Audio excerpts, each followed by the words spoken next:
The road to WrestleMania starts here.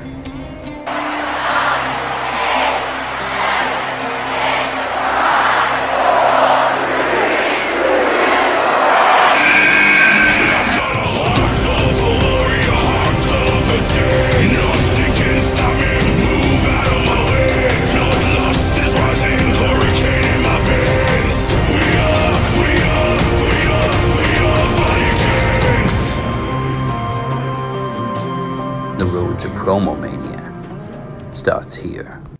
On January 26th, it will be Travis TheWalker Anderson defending the Max Wrestling World Championship against the guy he attacked from behind the promo slam and tried to pin it on me.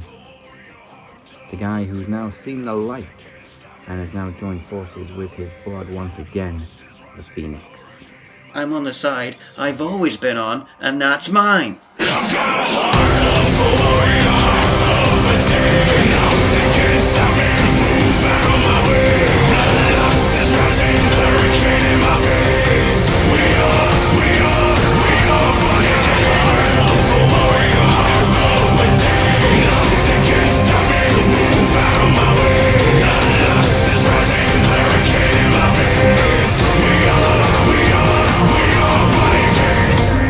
I'm Max Wrestling.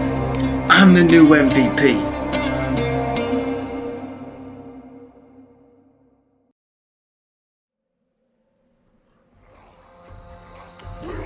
And now, Max Wrestling presents Podcast Promo Rumble 8.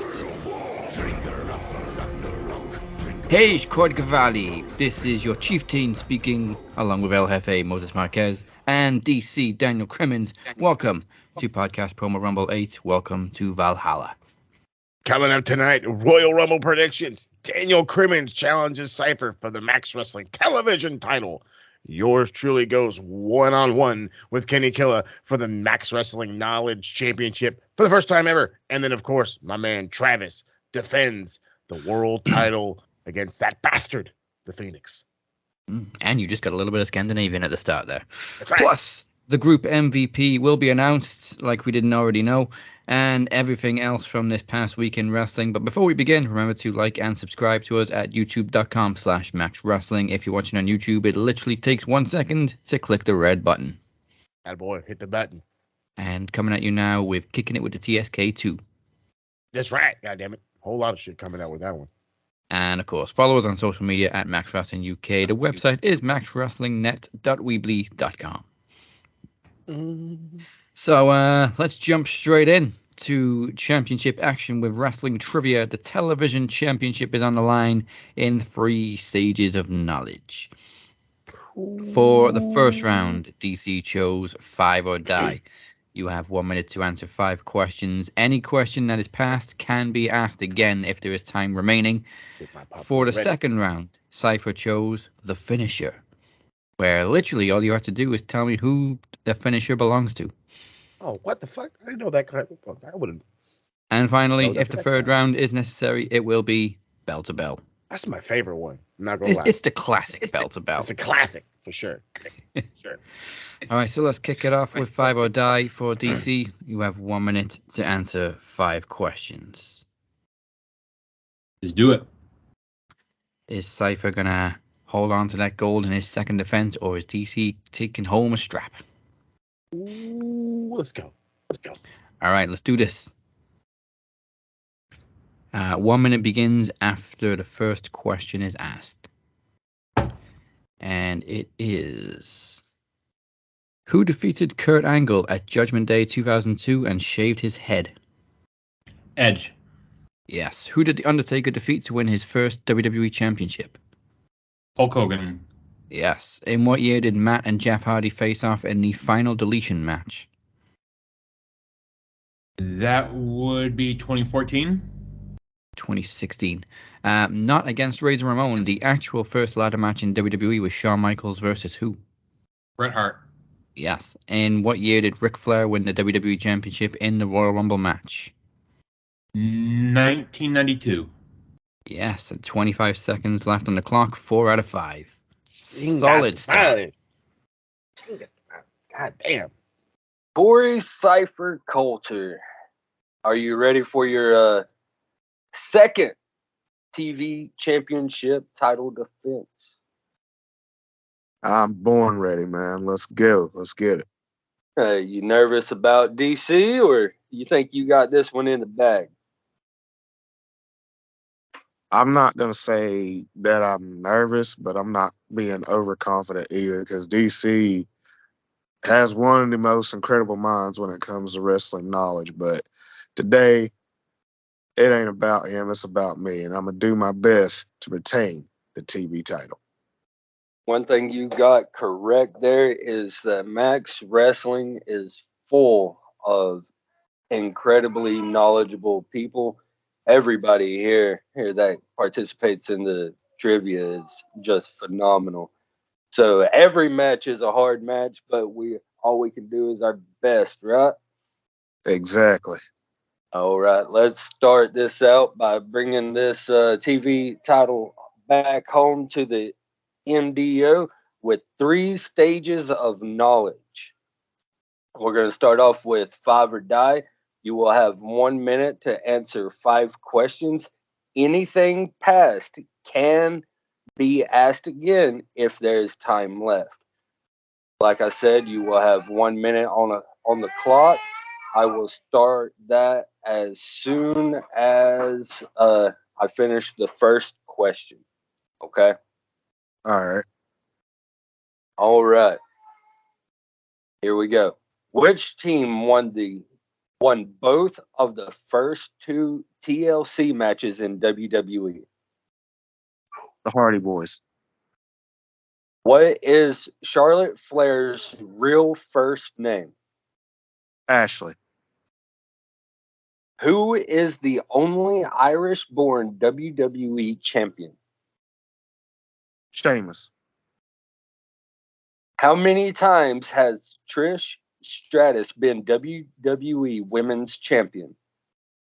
3. Pete Rose was attacked by which superstar at 3 consecutive WrestleManias? Pass. That was your last one, so you have 15 seconds to answer. Pete Rose was attacked by which superstar at 3 consecutive WrestleManias? Uh,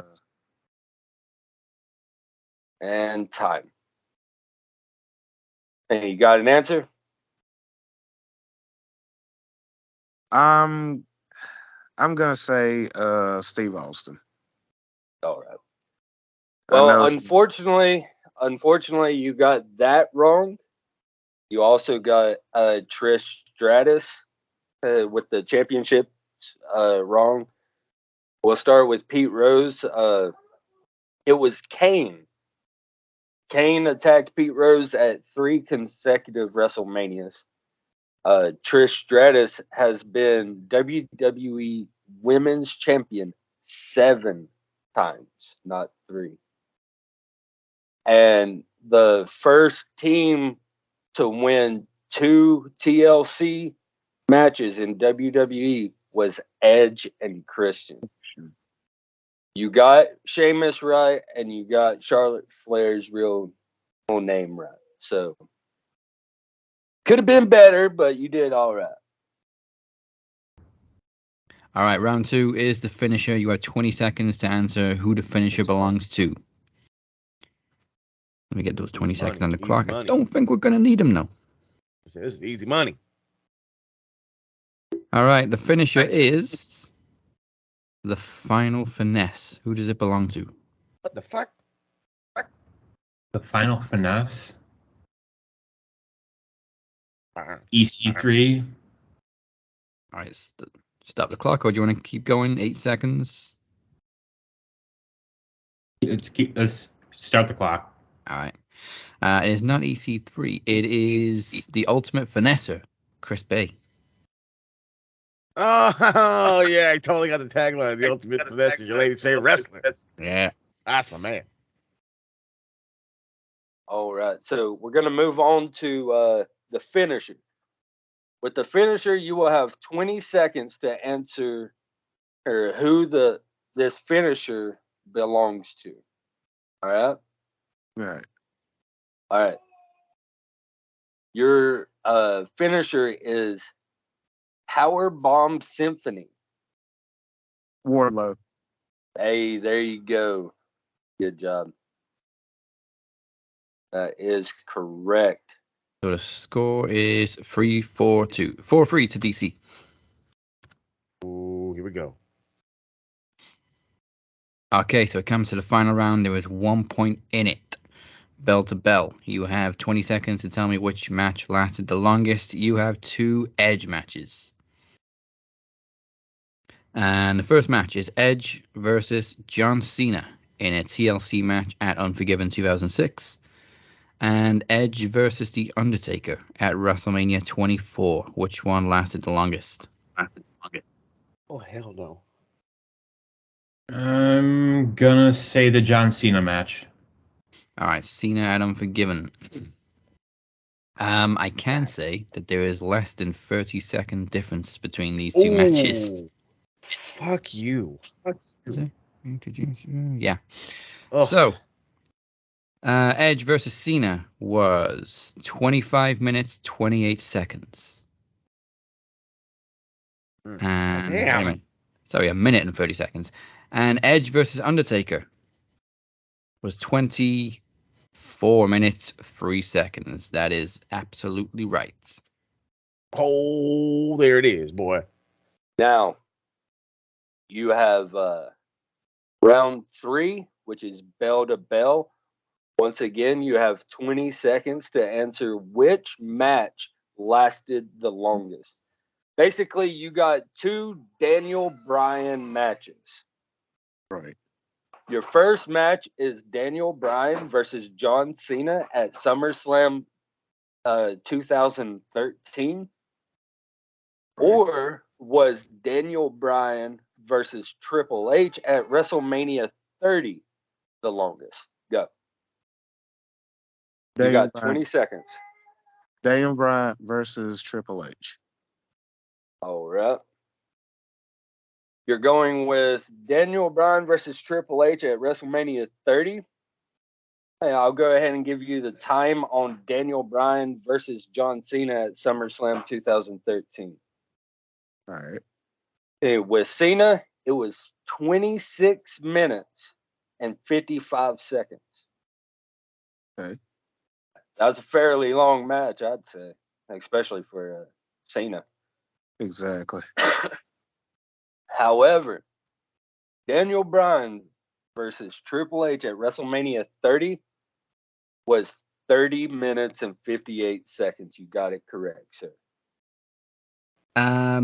It didn't really matter if Cypher got that one right because there was still 1 point advantage to DC, which means after getting that correctly, your new Max Wrestling Television Champion is DC Daniel Crimmins.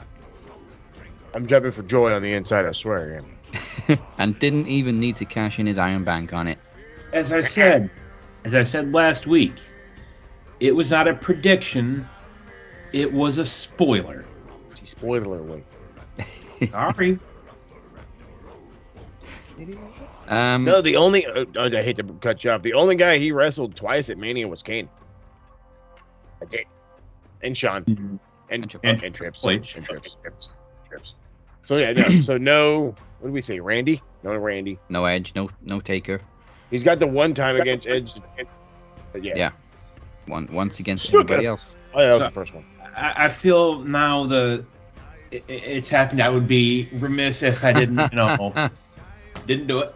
Hey, it's magic. Hey, it's Wait a magic. minute. No, Twin magic. Twin magic. Well, damn. Hey, mine's got lights, motherfucker. How about that? Come get you some of that.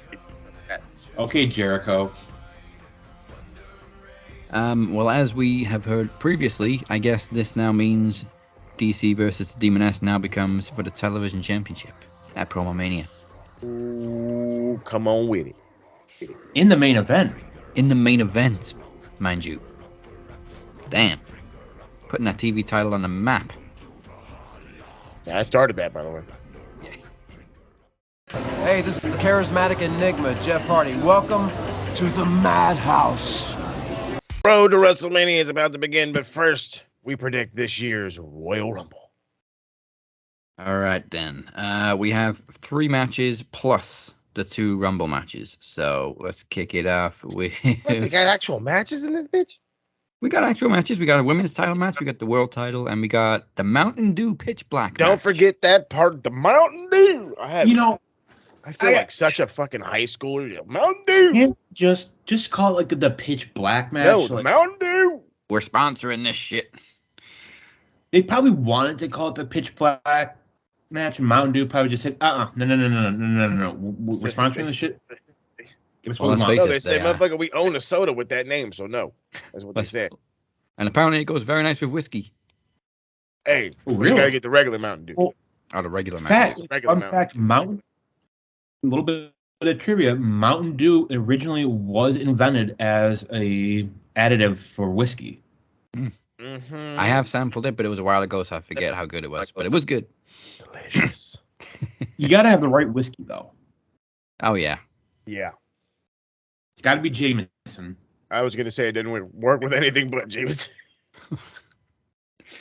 Well, obviously they couldn't go with lights out match, but I'm assuming that's what it is. I hope it's not a match literally in the fucking dark, because that's EC3 territory. That sounds like some serious Bray Wyatt shit, though.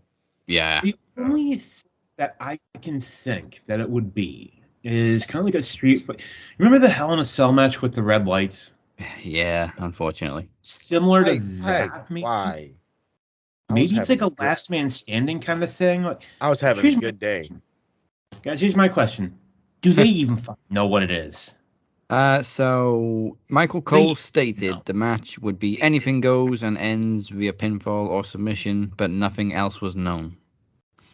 The fuck? So Um, it's like a fall from anywhere, basically. So what you're telling me is Vince is back in creative. I'm assuming it's going to be a street fight with dimmed lights. That's and right. It's promoted by Mountain Dew because they're promoting the return of the pitch black flavor. Mountain Dew. Which was ass, by the way. Mountain Dew. Well, I hope the match isn't ass. Are we gonna get? What are we gonna get next? The Baja Blast Battle Royal. You're welcome, by the way. Hey, Baja Blast actually is pretty dang good. That's what I'm saying. At least I'm helping them out there. Helping them out. Drew, Mr. McIntyre, if you want an Iron Brew street fight, go for it. Iron Brew. So, But you have to have the crazy Scotsman as the referee. how you do? Brew. Late lots. That guy's awesome. So, obviously, we had a little passing the torch moment on Raw is Dirty 30 with Taker and Bray. Yeah, I no, he mean- whispered to him, "I parked in your spot." That's all he told him. Yeah, we don't know what he whispered. I heard they got Chick-fil-A in the back. The memes from that have been absolutely great. They have. I've been I- making like 2 or 3 of I like to think he whispered every fucking chicken. them. I You know, think I'll have 2 chickens. I'm about to say the funniest part about that is probably Taker was like, he's like, I'm gonna make him break. I'm gonna make him break. So he probably told him a Yeah. fucking dumb joke on the way out, and Bray's like, just look scared. Just look scared. He pulled a Sammy Uso. That's yeah. There you go. Great comparison. I would love it if Taker actually whispered he wasn't very oozy. It was. And Bray's just trying not to crack. Yeah, right. You'd see tears down his face. Nope, he'd break. That Hopefully, was a finally look the payoff. that I just ripped one right in front of you. Hopefully, finally the payoff to this storyline that feels like it's been going on forever since Bray returned. I gotta go with Bray for the win. Even though I think LA Knight has looked really good in this feud. Oh yeah, like the nice thing about this is like, I mean, we all know how good LA Knight is. We all know, but it shows the WWE fans what he can do on the microphone. Yeah. That's all I ever thought he did any good with. Well, I mean, you say he's like a mix of Rock and Austin. He is. Look at the motherfucker. Yeah. He's a piece. I mean, I'm not saying I didn't like it. I'm just saying he is literally that kid that grew up saying, "I'm watching me be the Rock and Stone Cold." You can't do that. Ta-da! And here we go. But somebody correct me if I'm wrong. Isn't this Bray's like first match back? Yeah. Televised, yes. So then why in the ass Oh, yeah, he's done house would shows. fucking dumb shit LA Knight win? Like, there is no legitimate reason for this nerd to even win. The only way, Unless Bray pins Okay, himself on accident because it's in the middle of the dark. You know what I mean? or if we get Uncle Bo, I mean Uncle Howdy. Uncle Bo Howdy? That's That's I a gotta name right there. I have to think that they're gonna finally reveal who that is. I would hope so. But at the same time, I like how we're still not 100% sure who it is. Like we're very certain we know who it is, but we don't know for sure. It hasn't been revealed. And I like we keep seeing different sized Uncle Howdies in random places. Plus, I really like the silhouette, and I don't think it'd work if we knew who it was. No, the first one he was kind of like a bigger guy, like my size, big old fella. But I mean, Bo wasn't really a small guy. He was just short. Yeah, short and stubby. I mean, there's the rumors that Vincent from Ring of Honor is signed. Maybe it's him at one point. First off, as a man with a beard, you cannot convince me to cut that magnificent beard he had, because that's what would have to have been had. Yeah, he'd have to chop that beard. That's where the money is. Yeah, look at Elias. They probably paid that motherfucker $100,000 to cut that shit. Whatever happened to that Ezekiel fellow? Whatever happened to him? I think he went out to pasture. Career-ending out to pasture. I like that one. I like that one a lot. But see, to run off what you said, DC, I could totally see like Uncle Howdy being revealed, but why not help Bray? You know what I mean? That's Like, what I mean. I would rather that than like, but my immediate thought process is like when you see like, oh, let him show up, is he's been a distraction, so that means LA Knight would win, and I'm like, no, fuck that. That's a no. So it's got to be Bray. Sure, give me Uncle Howdy right now, because I mean, why the fuck else not? I mean, and there's also the rumor that we're gonna see the actual Wyatt 6 stable come out, like, or I guess Wyatt Family 2.0, or actually I guess this would be 3.0. I was gonna say 3.0. Yeah. Oh, I mean, what if there's 6 Uncle Howdies? Why? And don't forget, we got to have Aunt Howdy out there. Is Bobby Lashley's sister doing anything? All 3 of them, bring them out. Wasn't one of them what's his name in NXT? Shit, who was it? Was it Carmelo Hayes? Was he one of them? I think he was. Yeah. Don't tell me that. That's funny. Oh. If he is, that's literally the greatest thing ever. You go from being one of Bobby Lashley's sisters to North American champion. Right. Oh, no, wait. I knew one of them was in fucking AEW. Tops. No, I'm just kidding. Which one was it? I'm sure one of them's in AEW. This is hilarious. Come on. I'm literally looking at the list now. I'm sure. True identity revealed. What? You're not going to give me the answer? Fuck no. Okay, well, Jessica was played by Victor Andrews. Indie wrestler. Wait, no, I think it was Max Caster. That's it. I knew one of them was in AEW. Oh, yeah, there he is. I can see him. You got to put a picture and once you see it, it cannot be unseen. Exactly. So like as we're talking about this, just right across the screen. Do it. So is that a full house for Bray? Yeah.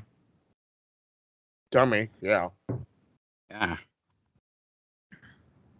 Next up, Raw Women's Championship, Bianca Belair versus Alexa Bliss.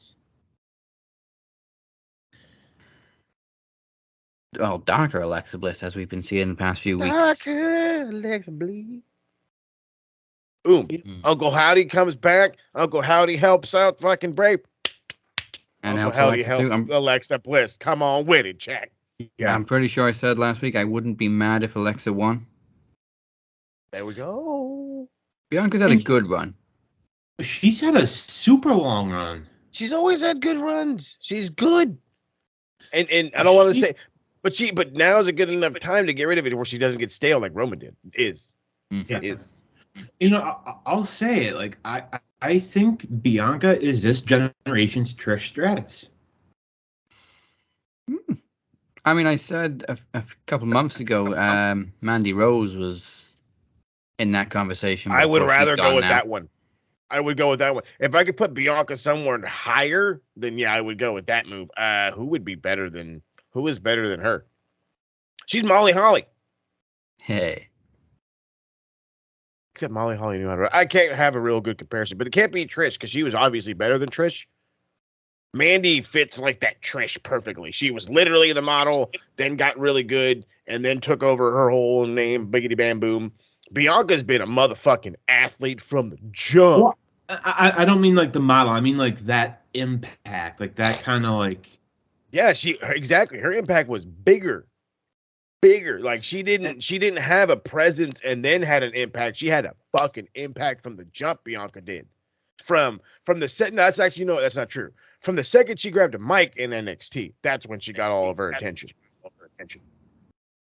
You know, actually, I would say Bianca's like the leader of this generation. There you go. I like that one. That's a lot better.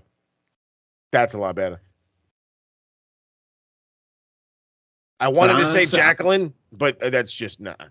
I mean, that generation didn't really have like athletic That's the women. hard thing. It had your, like you said, models turned wrestlers, like Trish. Then you had Lita, who did a little bit in the Indies and then went straight to WWE. Good stuff.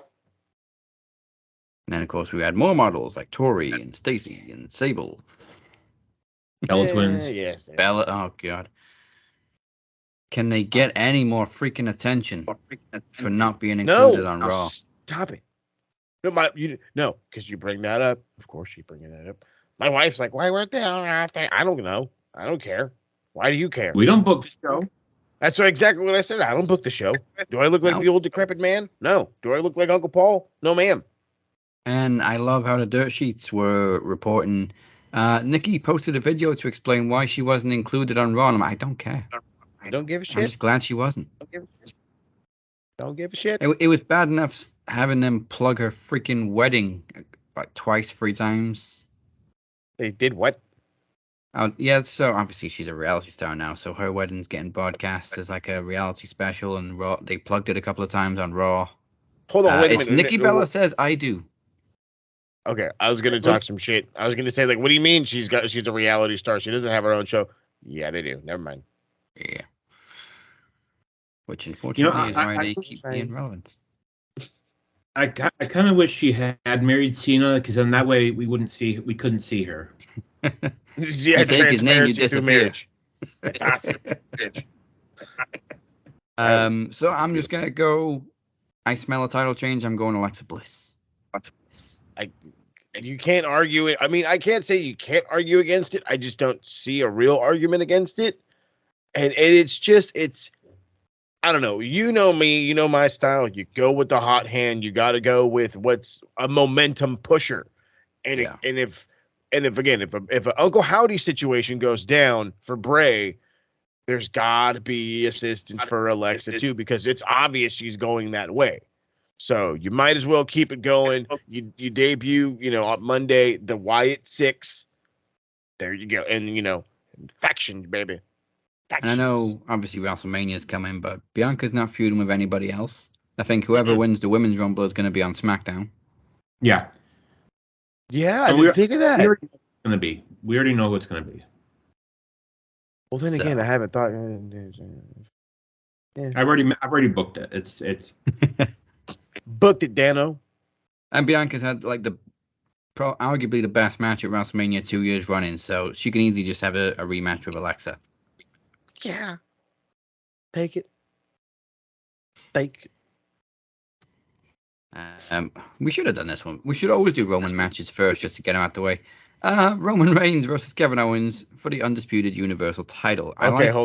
Hear me out. I'm gonna go ahead though. I'm sorry.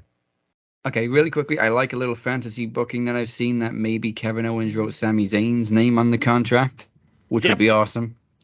Yep.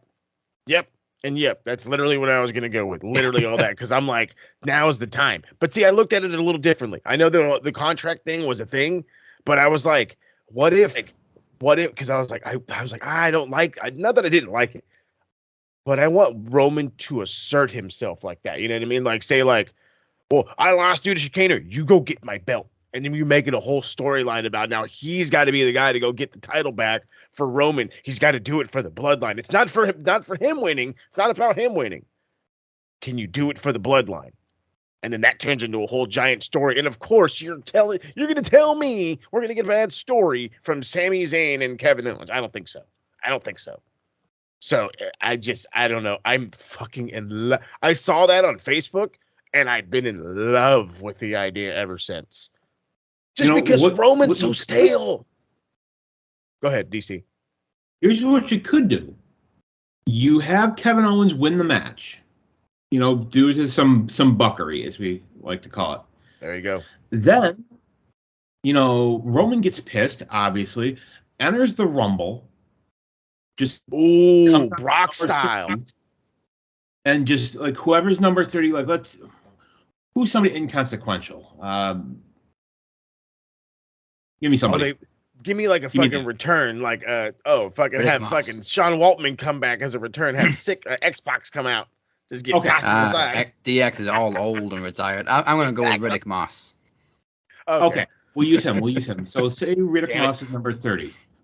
Six flying. As he's coming out on the stage, he turns around, Superman punch. Roman comes out, clears the ring. And, he's the last one standing, and they just look like, okay, what do we do? And then the bell rings. Roman steals the win. And then Elimination Chamber, we have Sami Zayn versus Kevin Owens for one of the titles, the whole shebang, maybe. I don't know. And then WrestleMania main event is Sami Zayn versus Roman. Sami wins with the Usos' help. Oh, okay. Swerve did. And we're really thinking outside the box. Because we already kind of got that hint with Jay. We got that hint from Jay. This past Raw where he's, it kind of seems like the Usos aren't on the same page. Oh man, Jay making that save on Raw was just special. That was that was like the whole segment of the night for me. Like that was really well done. Out of all the people to save Sami's skin, Jey Uso. God damn, I am officially stuck on Roman losing and entering the Rumble now. Oh God. I don't know what it means, if it means anything, but we do know Sami Zayn is on the poster for Elimination Chamber, and it's in Canada. Montreal. His hometown. Canadian. Sorry. Could help myself. Whether that means he's against Kevin Owens again, or whether it means he's in the Chamber match. Well, the for the Chamber match is that it's going to be the IC title. We like elevating the mid-card titles, but that kind of feels like it devalues the Chamber a little bit. Yeah, I was just going to say, I was like, you're kind of. It has happened once before. It happened once before. You got me lost like a puppy, huh? So the IC title has only been defended once in the Elimination Chamber. It was after Daniel Bryan had vacated due to injury, and that match was won by Ryback. Say them. Or should I say Ryan Reeves? Stop it. And just for that, he's probably going to block me on Twitter. He blocked me already. Is anybody not blocked? He didn't block me on TikTok, though, dumbass. Wow. You're not? Lucky you. I guess lucky you. Is that really something to be lucky about? It just means I need to step my game up. Yeah, I heard that one. See, I like all these ideas, but usually when we have all these ideas, WWE keep it simple.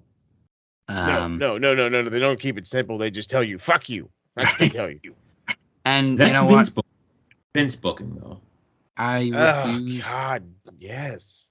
I refuse to believe Uncle Dave that The Rock's not going to be there or The Rock's not going to make it to Mania. Yeah, don't give me this Because shit. this match has been fantasized for like 3 years. If The Rock wasn't going to make it to Mania, we would have known it long before now. Okay, well, have you seen this XFL commercial yet? Yeah.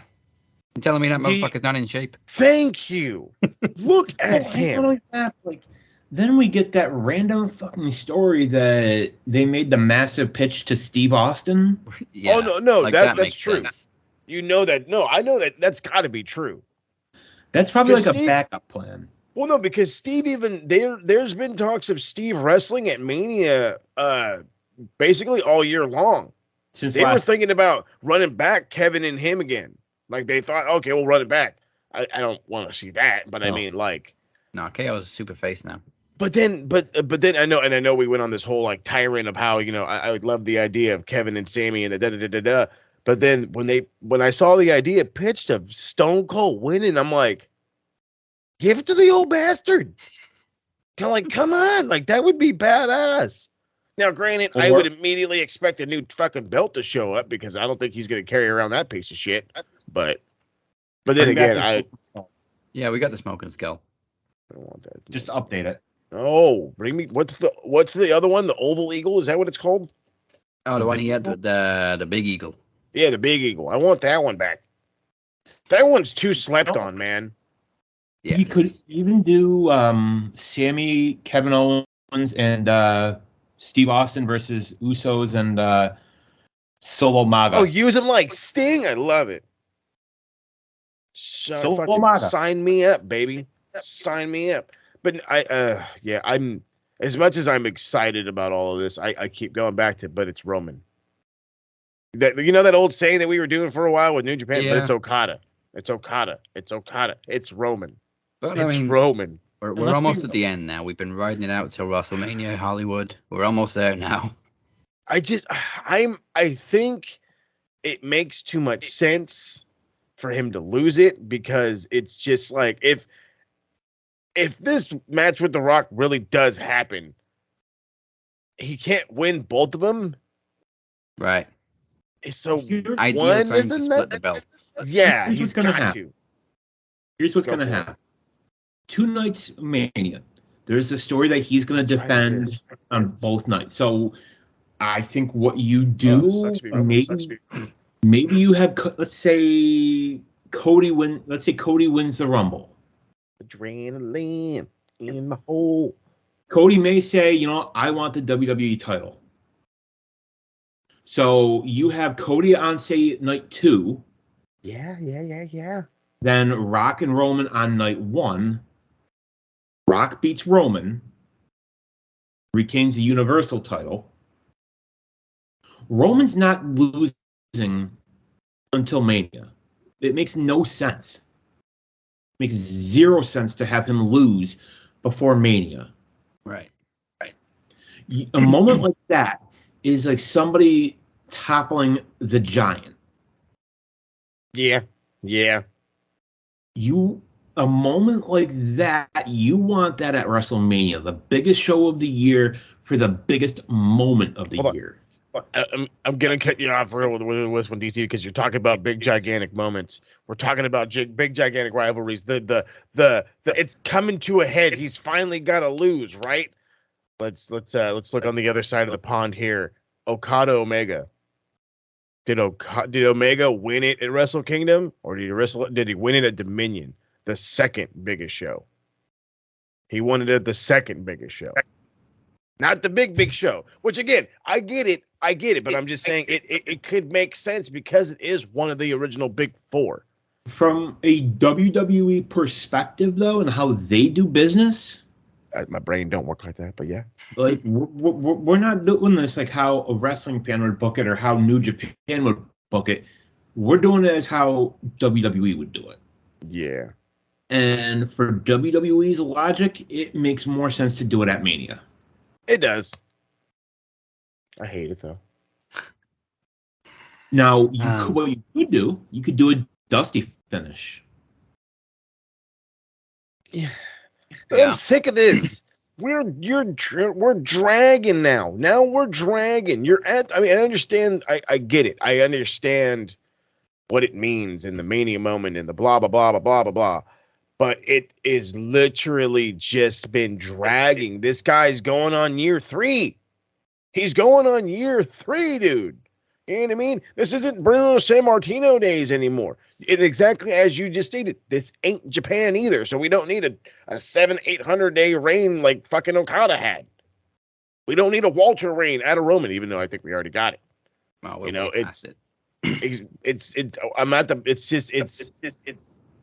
the problem is with the match in general, with this current one, him and Kevin, according to Wikipedia. So if I'm fucking wrong, kick me in the ass later. But according to Wikipedia, it's for both them bitches. Okay? It's for both them bitches. So that immediately makes like that 60-40 where Kevin could win immediately go to fucking 70-30 where he ain't winning jackass shit because it's both belts. If it was a 1, fucking let's ride the fucking fantasy train all the way down to Brooklyn. Or say Roman does lose. Roman could come out and say, well, this is only for the Universal title. You know, I didn't put the WWE title online. Contract doesn't say that. That's such a big dick move. That's the Paul Heyman move. Such a big dick move. But I mean, like, if it works, if it could work, I think that would just garner like negative heat. But again, it could work. It could work. But if since I've got to we have to predict this whole thing. We can go around and around for fucking 5.5 hours. I'll fucking live in fantasy land. Give me KO. Watch me pop like a motherfucker on this thing. Mainly just because I know they need people for the Rumble, and there's no better way to have Roman get into the Rumble than have pissed off Roman in the Rumble. Literally telling people, get out. And having dudes like, okay, just fucking running over the top rope. You could even do a spot where, you know, he makes one of the bloodline, you know. Exactly. That's what it There we go, baby. No, I'll do you one better. It'd be funny. Jay. He tells Solo, hey, beat it, and he just fucking like throws himself over. That'd be great. Jay's the loyal muscle. You brought up Walter, and if Roman's passed him, Walter did 870 days as UK champion. As of today, Roman is on day 872. So he's only just passed him, but of course, half of Walter's reign was in the fucking pandemic. Yeah, that doesn't matter. Right. And I'm glad you brought up Wikipedia too, because it states. Well, I mean, he surpassed Okada. Well, yeah. It states on Wikipedia. I know anybody can edit it, but it does have to be verified. So shut up. It states the men's Rumble match is for a World Championship match at WrestleMania. It doesn't say for the undisputed Universal title or anything. Hey. Free Hole. You know what I'm saying? So that just means it can be Dewey. It can be the Rock, you know. Maybe Roman gets one of its belt backs at one point in time. Maybe maybe fucking Kevin loses and this sets up Sammy to get a belt, you know, at Mania. It's literally setting up 15 different stories. We just don't know which one to pick. Yeah, I definitely think KO did something with that contract when he signed it, but I'm gonna go with Reigns to retain. I believe it. Nice rhyme there. Yeah, Reigns to retain. We've been rhyming that motherfucker for 2 years. A bastard. You know, I got to agree. I got to go Reigns. It doesn't make sense for him to lose it before Mania. No. All right, on to the Rumble matches themselves. Damn. So for the women's, which in my mind has always been a better Rumble match than the men's, we've got 7 confirmed out of 30 because the women's match is always full of surprises and callbacks. Maybe we finally get Michelle McCool this year. I think they passed on her last year, and she was pissed about it. But confirmed, we have Liv Morgan, Raquel Rodriguez, Shayna Baszler, Zelina Vega, and Emma from SmackDown, and just Candice and Rhea from Raw. Yep. All right. Rhea. I think Rhea's odds-on favorite. I was gonna say, I there's anybody better? Gotta go with Mommy. Gotta go with Mommy. That's right. I mean, I don't think there's anybody really in position to take it at right now. I know I said earlier it's got to be somebody on SmackDown because I think Alexa's going to win the Raw Women's title, and I think it would make more sense for SmackDown to get that spotlight at WrestleMania. But the only one on SmackDown really is Liv Morgan, and I feel like she's had her time in the sun. Yeah, her time's over. Okay, you're so goddamn mean. Shit. Unless time is over. Unless Rhea does win and then switches to SmackDown anyway, because of course she can choose Charlotte. Here's what's gonna happen, and to me, this is how my brain has booked things. Rhea wins, and you think she's gonna go for the Raw, but she ends up attacking Charlotte, destroys Charlotte at Mania, and wins. It's revenge. It's revenge for WrestleMania 30. Was it 36? Yeah. Think about it. Like, that was her debut, her big moment at WrestleMania. It was the first time that an NXT superstar competed at Mania. The first time an NXT championship had been defended at Mania, and she failed. And for years, that's been haunting her. And it's her stealing the win back. And I think you don't have it be a good back and forth match. You just have it be an outright annihilation. I mean, I would compare it to Brock versus Cena at SummerSlam a couple years back, where maybe Charlotte gets in a move or two, but by and large, it's Rhea just decimating her. 13 pump handle slams. I'll say, fucking, there's no way Charlotte would let that happen, but I'm dying. I am dying. Let her just fucking get moited.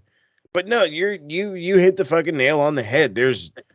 If we're gonna go with what kind of story can we come out of this, it is Rhea gets her redemption. She lost at her first WrestleMania with nobody in the crowd, and then she's gonna win her next WrestleMania with the fucking stands filled in the middle of SoFi with me drunk in the stands, probably. And she's gonna slay the queen. Slay the queen, goddammit. As a heel, which would be even better. So I love it all. I just the queen. It sounds too good. Yeah, why else would they turn Charlotte face? All right, so and just as an aside, she's horrible as a face. Yeah, I was gonna say she was a face. Like, she's like that preppy girl in high school that everybody knows. Yeah, and she was never a face. You know the type that I'm talking about, though, like the kind of like the snotty girl who's like just and then tries to act all sweet. No, be who you are. Exactly. I thought it was something to do with Ronda being a heel. That's why they turned Charlotte face when she came back. But she's done nothing with Ronda since taking the title, so that was just one. Ronda's done. Ronda's done. It's funny how she's always done when she loses the title. She's done, and watch her be fucking 30 in the Rumble. Yeah. Please no. I don't think she's done, but yeah, I Who knows? I mean, she only signed maybe she did just sign a one-year deal. Yeah. But for the men's, we have half the entrants announced. We like surprises, so we've got nobody else fucking announced. God damn it, nobody. From Raw, we've got Austin Theory, Seth Rollins, Bobby Lashley, Baron Corbin, Cody Rhodes, of course, and Omos. And for SmackDown, we've got Kofi Kingston, Santos Escobar, Ricochet, Rey Mysterio, Gunther, Drew McIntyre, Sheamus, Braun Strowman, and Karrion Kross. I've got to imagine the other Imperium guys are probably going to be in it. I would hope so. Yeah, makes sense. Foregone conclusion though is it pretty much a done deal as Cody? Cody or Dwayne? It's Triple H 2002 mirror image. But I know everybody said Rock, but does The Rock even need to come back and win the Rumble in order to face Roman? No. Well, I mean, this is what we talked about months ago when, like, obviously the rumor was Rock and Roman at Mania, and then suddenly the penny dropped that shit. If that's going to happen, then surely that means Rock's got to win the Rumble. But wait, Roman's got 2 titles, and they desperately need to be split. And there was talk of them saying that, hey, they're looking to find a way to do that, and I think this is how you do it. Well, if that stipulation is accurate, the Rumble match is for a World Championship. All Cody, if he wins, has to do is just say, "I only want the WWE title because that's the one Dusty was robbed of. I don't give a shit about the Universal title." I hate that you make the biggest, easiest claim to go with that there is, and fucking Cody. Oh, I'm chasing my dad's and him crying and shit. I can already hear it now. It's predictable, but it makes the most sense. I like my fantasy booking though, goddammit. But no, you're a bazillion %. It literally makes all the sense in the world. It allows him to come full circle, and it just makes too much goddamn sense. It does. Now, I mean, I can make the argument for Sammy winning, and again, that be a tear in the bloodline and the this and the that. You can obviously make the Dwayne reference or whatever, but the more we talk about it of him, why does he need to be in the Rumble part? It makes 1,000% sense. Why the fuck does he need to win the Rumble? There's no necessary reason for him to actually have to win the Rumble. He's The Rock. We're talking about Dwayne Johnson here, Jungle Movie Man. You know what I'm saying? This motherfucker could show up and say, "I want that." Okay, we're not going to say no because you draw money, a lot of it, especially in LA. So.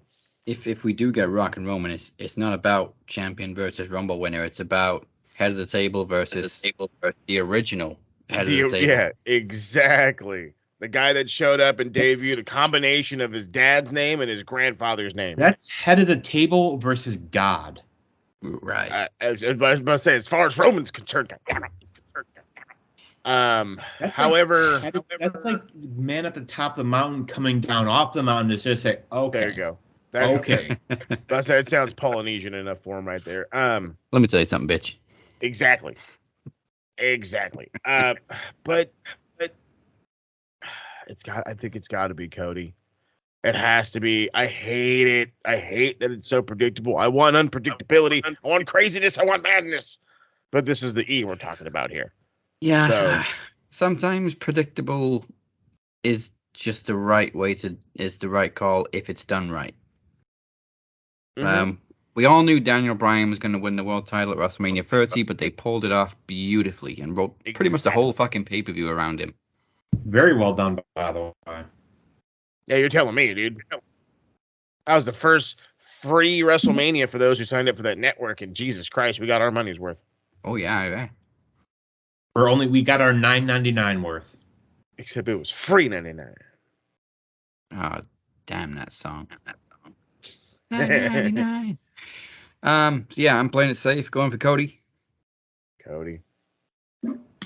Goddamn bastard, Cody. Safe. I legit think Cody's winning. Can we just get R-Truth come out, even if it's just for 30 seconds? I said this. I think last week or maybe even on the fucking TSK. I forget what show I said it on, but he should come out and fucking immediately grab a ladder, hit somebody in the ladder, and just start doing this. I won the tables match. Truth, it's the Rumble. Oh, my bad. Bam. He's out. We gotta get in the pod. No, that's the chamber. That's next month. That would be even funnier. All right, where's my pod? What? Wrong match. Oh shit. Wrong match. Oh man. Or they come out with a casket and he's in the casket. Oh, I would cry with laughter. Are you kidding me? I would. But you got to sell it like it's Taker. Gotta have the fucking Druids bring him out, and we're like, holy Yes. shit, it's him. And he just pops out. What's up? Just a fucking, oh my God.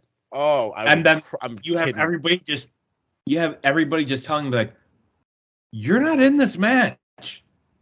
And then just as a whole, my bad. My Y'all bad. be good. That's my favorite part. Oh, my bad.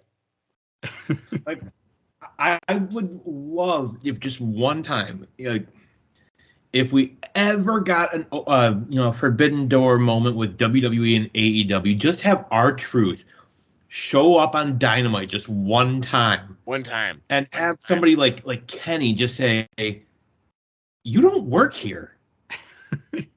And you just have R-Truth just say, this isn't SmackDown? Oh, my bad. No, it would be even funny. This ain't NXT. Which one is the babyface tunnel? No, we don't do the tunnels anymore. We don't do the screens. You can't tell me that would not be the greatest thing in the world. It would be hilarious. Truth is gold wherever he goes.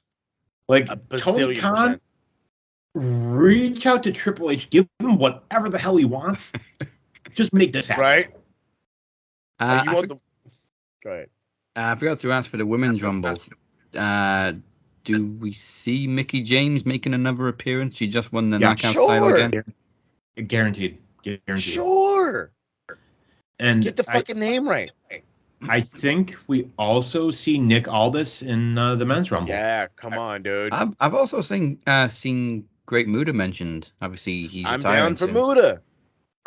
Who called it, Mo? DC, baby. You've been saying it all week, but the reality is it made too much sense, DC, because you got the big brain, baby. But that's the great. I like that though. So Muda's a name. Matt Cardona's a name. Matt Cardona's been fucking claiming everything he can for Zack Ryder, so he can come in as Matt Cardona. Here's what I'm telling you is going to happen.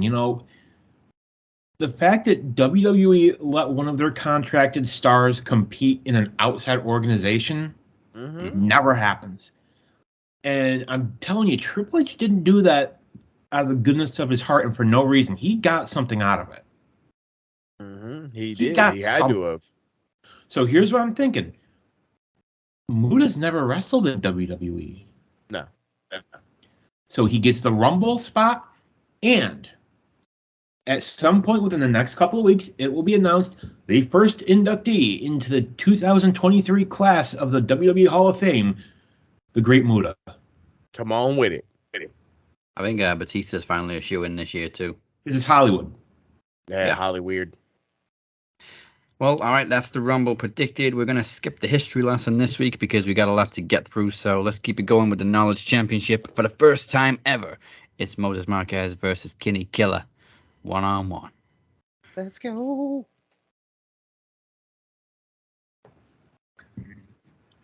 And unlike the TV title, which was 3 Stages of Knowledge, this is straight up quickfire.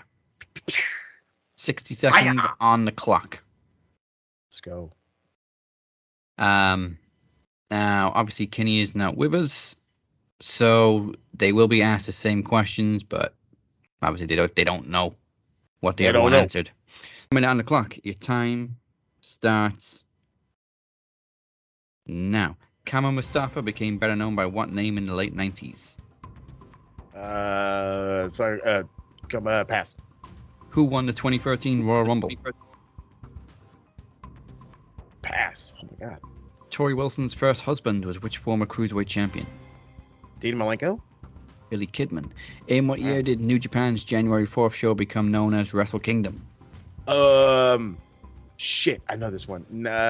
2004. 7. Josh Alexander and Ethan Page formed what Impact tag team? The North. Yes. Robert Zatowski is a real name of which ECW legend? Rob Van Dam. Yes. Drew Carey eliminated himself from which Royal Rumble?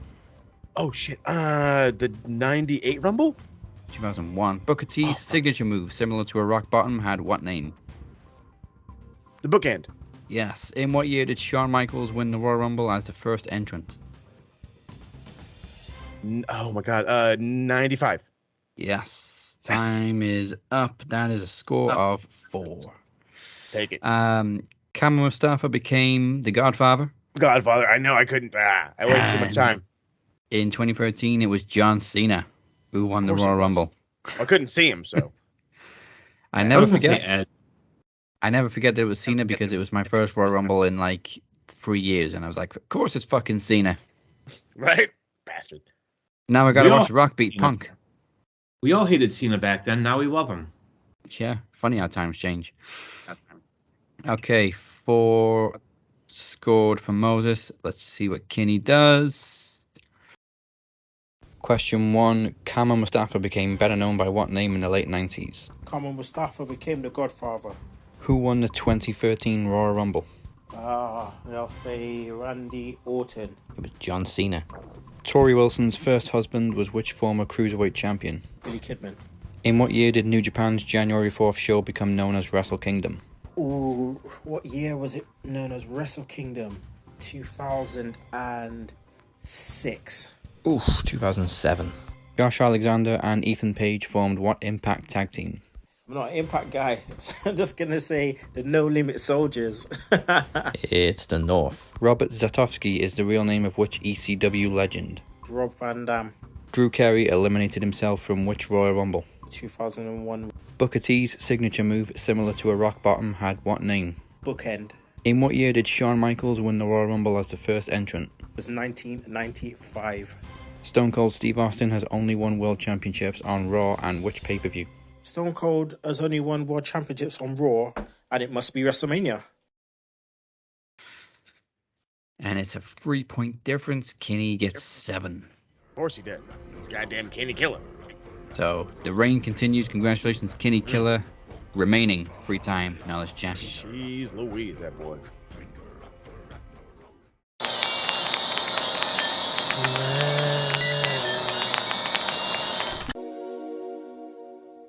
Oh man,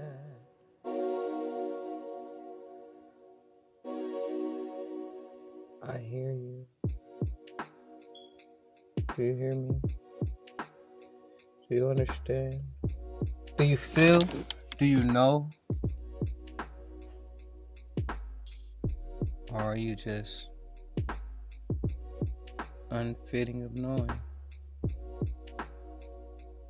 What's understood doesn't need to be explained. Feeble minds don't get it. It's probably not for you to get.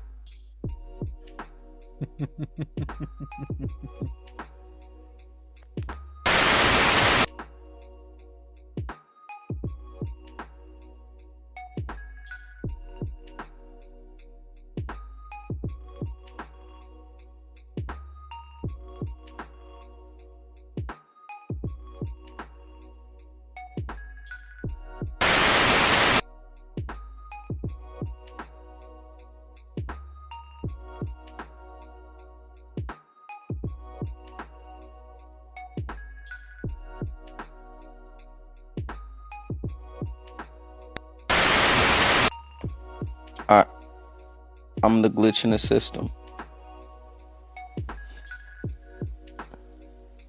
I'm the broken mirror. I am the shadow in the dark alley.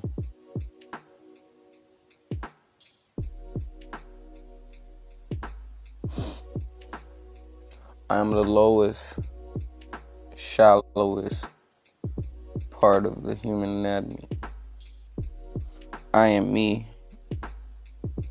and you are you.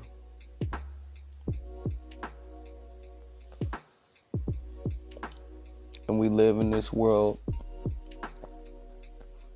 that are full of have and have-nots. And you do nothing but sit and wallow in your own misery. The darkness is coming. And when it gets there, you never see it coming.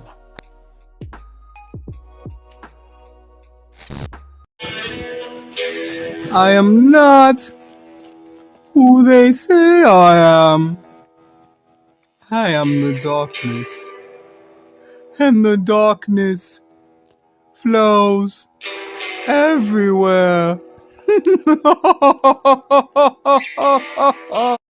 This is the voice of Killer Cross. And right about now, we're about to take it to the max. Ladies and gentlemen, welcome to the Madhouse. The good news is that leaves you open for the Iron Bank, which is the only thing you need for the Grand Slam. That's fucking right. Let's go. All right. Still to come, the Max Wrestling World title is on the line. Shit marks say. Bastards. And we crown the group MVP if you didn't know already. Anyway, but first, we take a look at what else is going down in the wide, wacky world of wrestling. So we kind of covered WWE as we were doing the Rumble. Raw is Dirty 30 was good show. Obviously everybody's talking about Bray and Taker.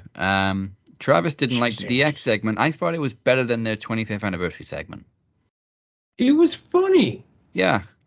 I enjoyed Kurt tries too hard. I can understand why he didn't like it.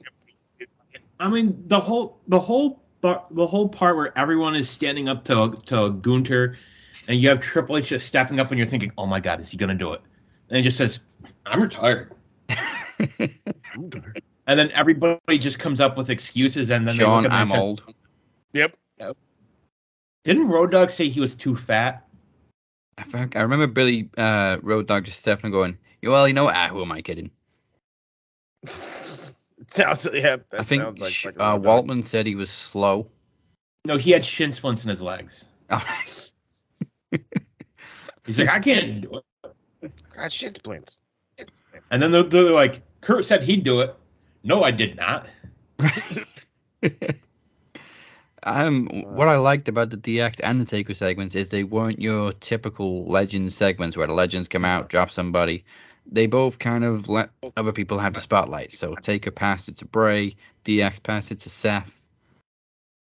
And you know what? The nice thing is, and you know, the Imperium guys, like, inside, they're thinking, this is the coolest thing in the world. Yeah. Yeah. We're in a Maybe not Gunther, because, Gunther's, Mr. Serious, but, Bartel and, Giovanni. What's his name? Yeah, Vinci. To me, he's still Eichner.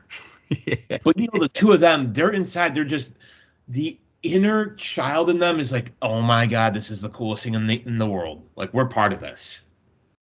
Kind of flew under the radar, but it was a little bit where Teddy Long was coming out and you could hear Triple H yelling at, I think it was Shawn actually, to stop turning his back to the hard camera. But if you watch really closely, when the camera cuts back to the ring, you can see Shawn sort of jump and do a 180 and then look back at Triple H as if to say, is that better?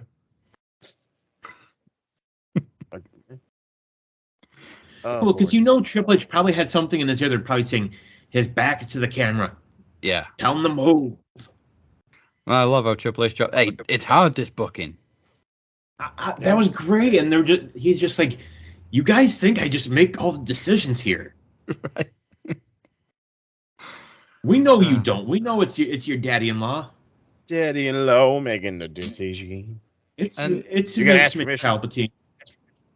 Yeah, and bullshit call of the night was because time ran long apparently on the opening segment with Bloodline. They had to cut the women's cage match with Becky and Bayley, hence the beatdown. Well, I think they could have shaved some time off the main event. I mean, did Lashley and Austin Theory need to be half an hour? No. And then we had the rush ending with Brock. Half an hour? Why?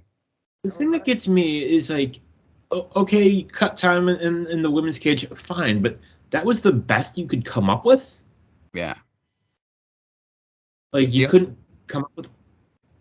They said the alternative was just a squash, which I think would have been better. At least we would have had a match.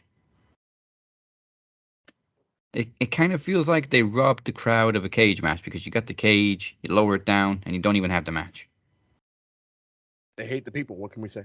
Yeah, I would have felt less robbed if I was in attendance and it was a squash cage match. Because we beat them down. Have we ever seen a squash cage, though? That made me think. Yeah. TNA back in the day? One. I actually went to a Raw a number of years ago, and do you remember the storyline where it was a Taboo Tuesday where it was Eric Bischoff? No, it was Survivor Series. Eric Bischoff had a team where if his team lost, he would go away for X amount of time, like a month, and then the winning team, each wrestler would have a week as general manager. Yeah. And each wrestler booked themselves for a WWE title match. Yeah. And we got, I think it was Maven versus Triple H in a steel cage. It was a squash. Damn. Because I was at that Raw, and it was right here in freezing cold Buffalo, New York, and it was a squash. Squashy. Yeah, and that's pretty much it. Really, we covered everything else. On AEW side, it was pretty straightforward this week. Like there wasn't major advancements in any storylines. It was just pretty much match to match to match. Kicking it off with JAS getting a victory over Action Andretti and Ricky Starks. Great stuff. Great stuff. Yeah, I kind of feel like Jericho is just kind of going through the motions. He doesn't seem to have his teeth sunk into this one as he has with previous feuds. Oh, sorry. Are you kidding me? I think he loves working with Action Andretti. Maybe that's just me and the way I'm looking at it. I think he's really loving what this kid's doing, so he's down to go out there and do some stuff. But I also do see what you're talking about. I feel like he went from being like in fifth gear to third gear. Like he's obviously turned it down, which makes me immediately think maybe he's going on tour again. God damn, Fozzy. He is. He is. God damn it, DC. Well, I think part of it is like also we got to realize Jericho, I think, is starting to slow down. You know, he's in his 50s. Like he can't go no stop forever. Like watch me. Let's be real here. He's not Action Mike Jackson here. He's not Action Bronson. I'm just kidding. He's not going to be wrestling in his 70s. Like, why not? Let's keep it real. Sounds badass. I'm just kidding.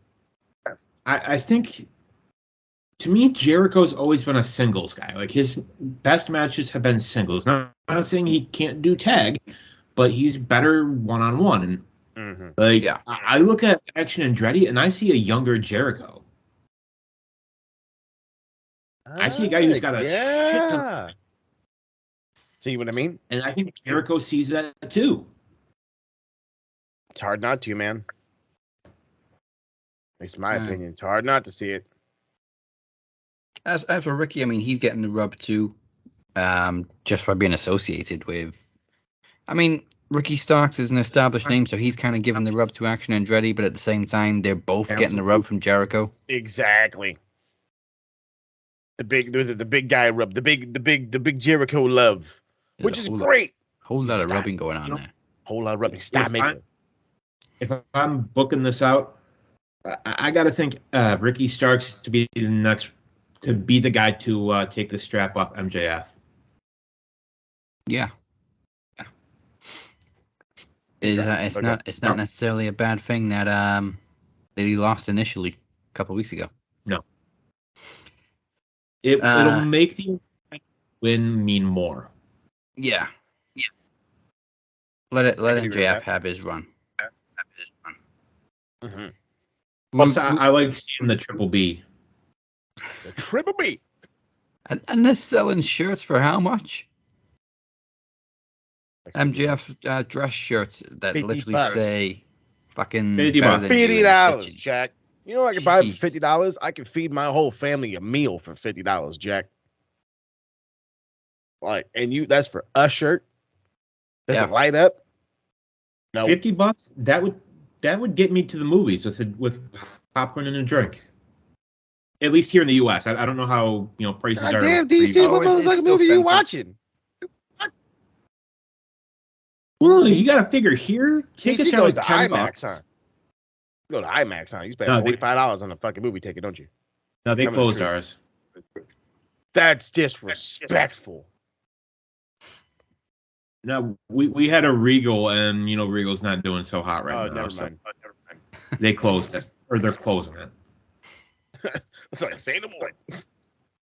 All right, moved on to Darby Allin and Murphy for the TNT title. Beat the Solid match. shit out of poor Darby. Solid match from Buddy, and a nice little nod to Seth Rollins too, both with the buckle bomb, and what else did he hit? The curb He did stomp. the curb stomp. Yeah. I was going to say pedigree. Nah, it's Triple H's move. I was like, no, wrong one. He did the curb stomp or the blackout. The black. Yeah. There you go. You know, Poor Buddy Murphy. Murphy is He's the man. it's a damn shame that Vince never saw it. Because you know Triple H saw it. He saw the potential in this man.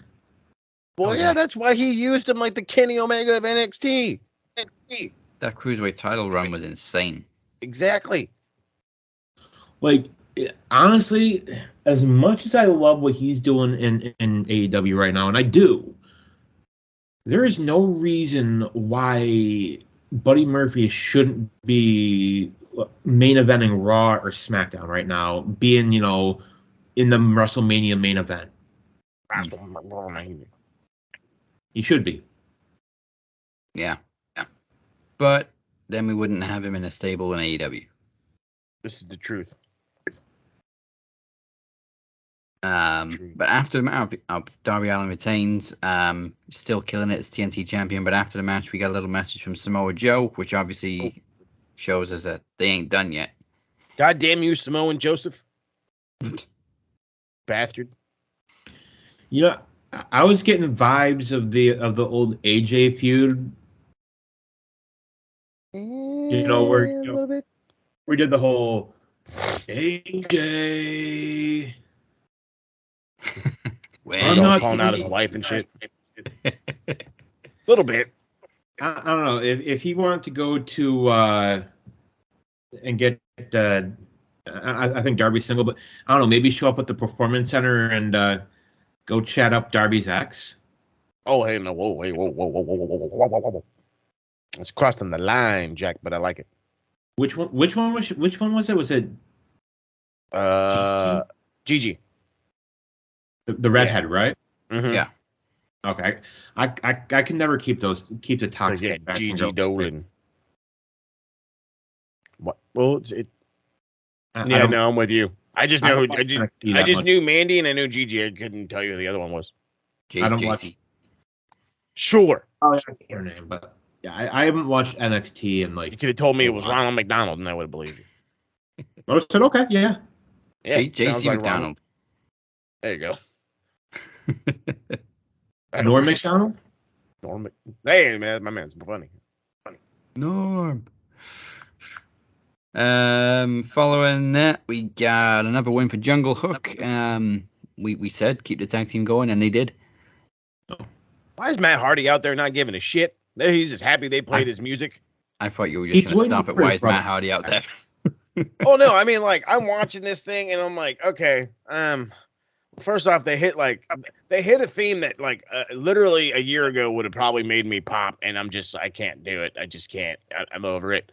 But then it was hilarious because he's just like, hey, what did I say? What? Well, why? Why did you let his music play? And I like how Ethan was all pissed off about it, and then the whole little exchange where he's all like, give me my chain or run me my chain, and I'm like, okay, that is some like real ghetto shit that you got to be in the ghetto to know what the fuck they talking about and be saying run my chain and shit. So that threw me for a loop.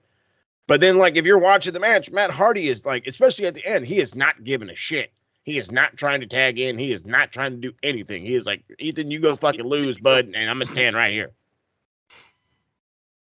God, go home. Please go home. You know what? I'll be honest. I don't give two shits about Jungle Hook. There's one team give me Hookhausen. Yeah, okay. Never mind. Yeah, that's a fair trade. But don't you like the bare necessities? Hookhausen or nothing. And you get nothing. After that, we moved on to Bryan Danielson picking up another win. You know what? Easiest fucking 3 points in the entire fantasy league, Mr. Beer, Bryan Danielson. You're guaranteed 3 points every fucking week.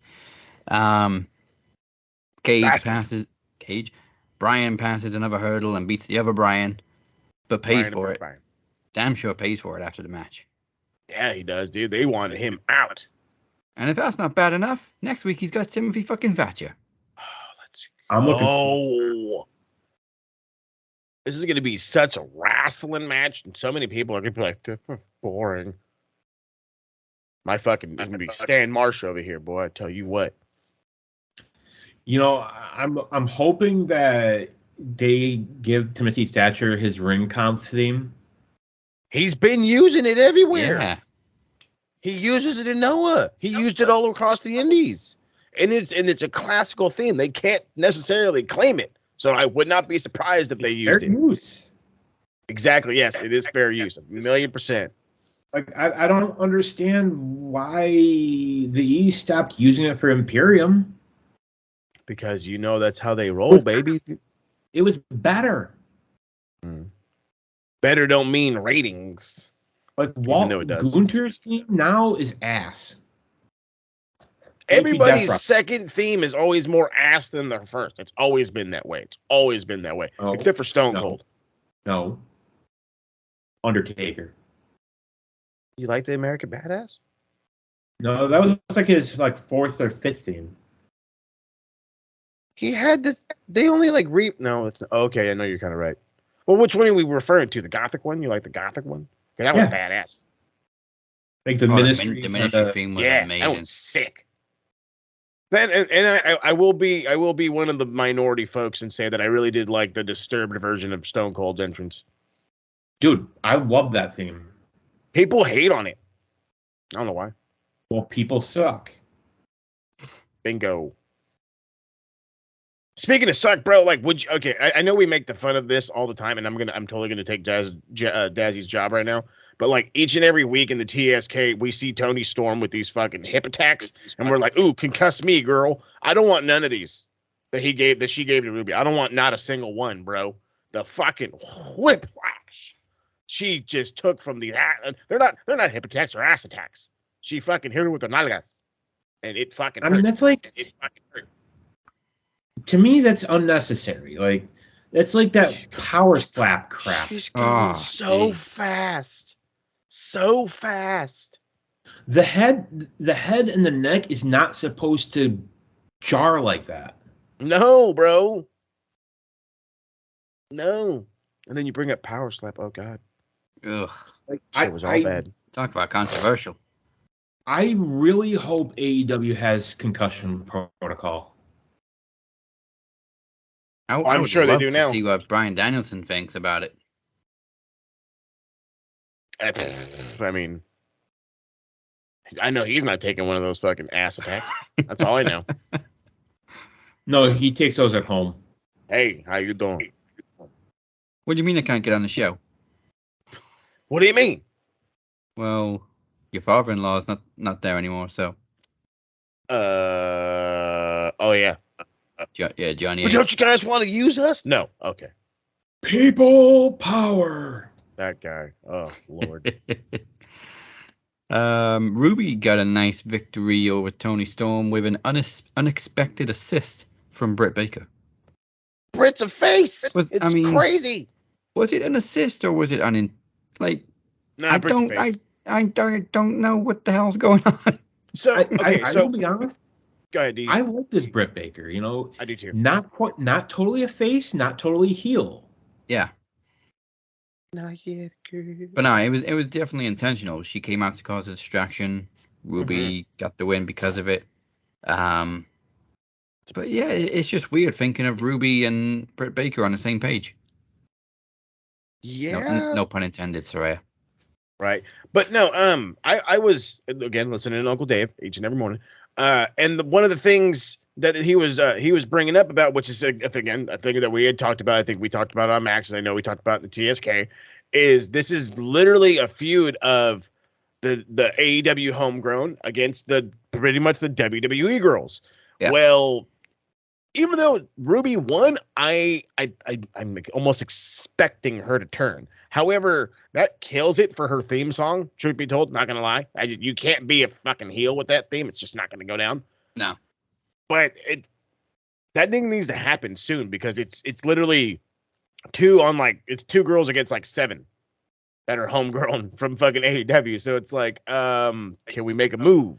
Can we do something? But I do really like Britt Baker as a face. Then again, I like her, period. So it's one of those. It works. It's 2 girls plus Sheeta's kendo stick.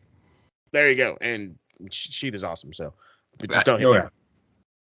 She's money. All the money. Yeah, I love her reactions. And then main event was, of course, Mark Briscoe finally getting that TV time against Jay Lethal. Fucking Jay Lethal, man. Almost broke me before the bell even rang. I was broken before the bell rang. I was broken before I saw Jay Lethal was broken. You kidding me? That fucking video they showed, man. Oh my God. If there was a dry eye in the house, get the fuck out. I tell you what, dude, that's how I felt. Fucking that thing hit a nerve and then right in the heartstrings after my nerves. Shit.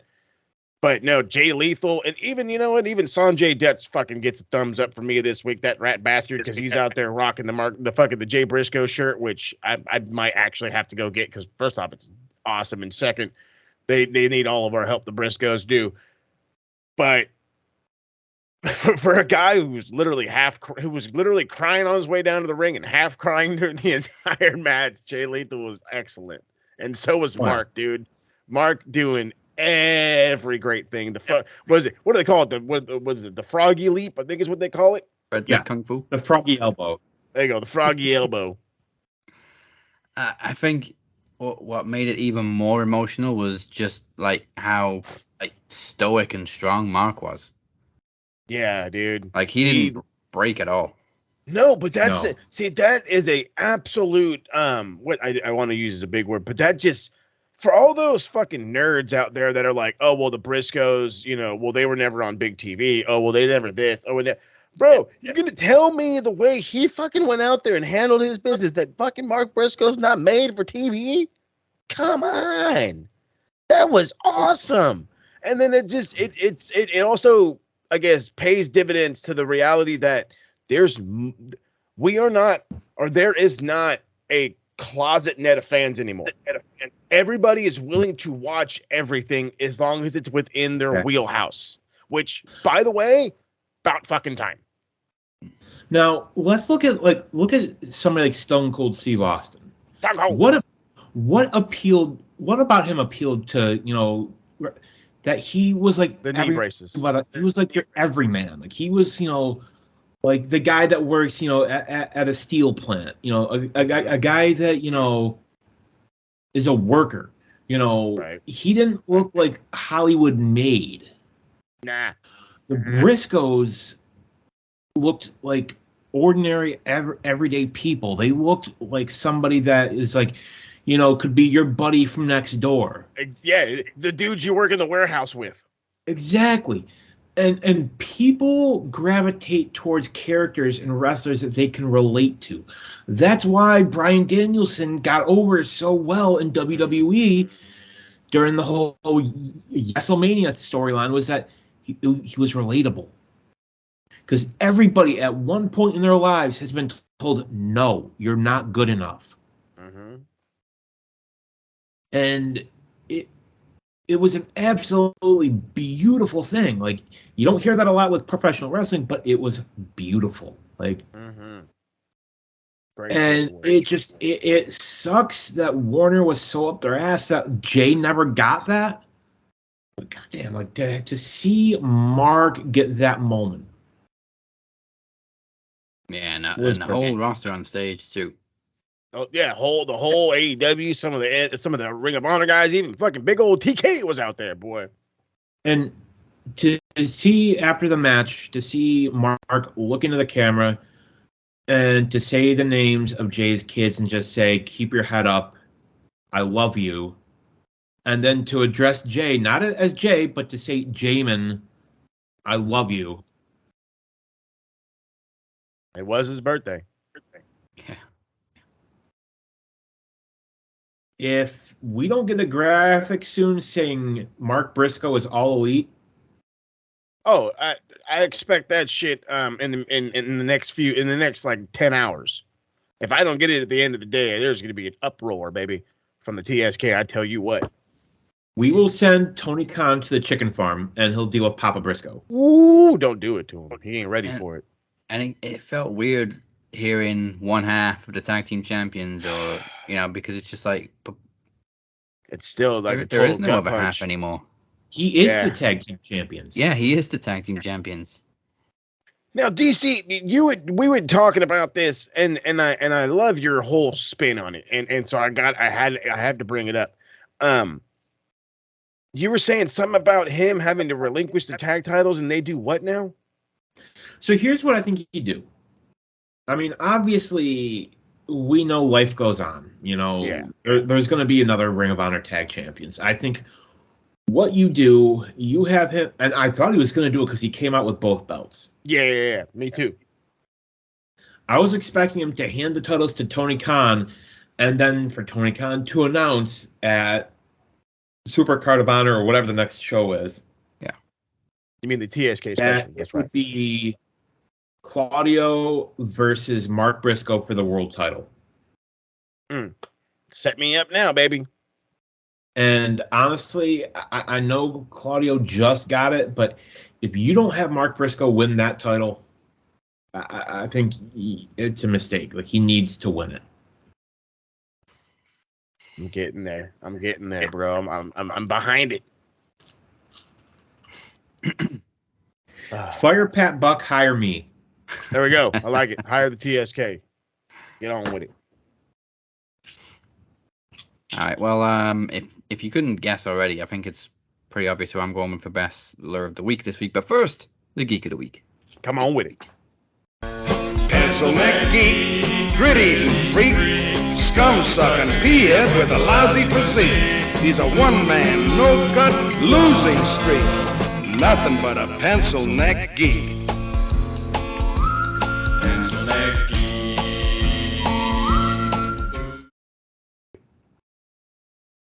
All right, so I've got a bunch. Oh God! Yeah, I noticed so you're updating it. I have constantly updated it throughout the show because normally I'm I honestly 9 times out of 10 I don't know until I start rambling and get the brain working because it is 4 a.m. when we start over here in the lovely Californias for me. So I got 3. I'm gonna go from least geek to the biggest geek, which by the way, fucking JR dropped the geek term on the Red Trail. That's right here in my heart. So the least geek this week, Ric Flair. Why? Because Takeshita doesn't know how to chop. Motherfucker, what? Dumb as shit. He doesn't know how to chop. You got to make real impact. Look at Brian Chess. Tell me he didn't make no goddamn impact.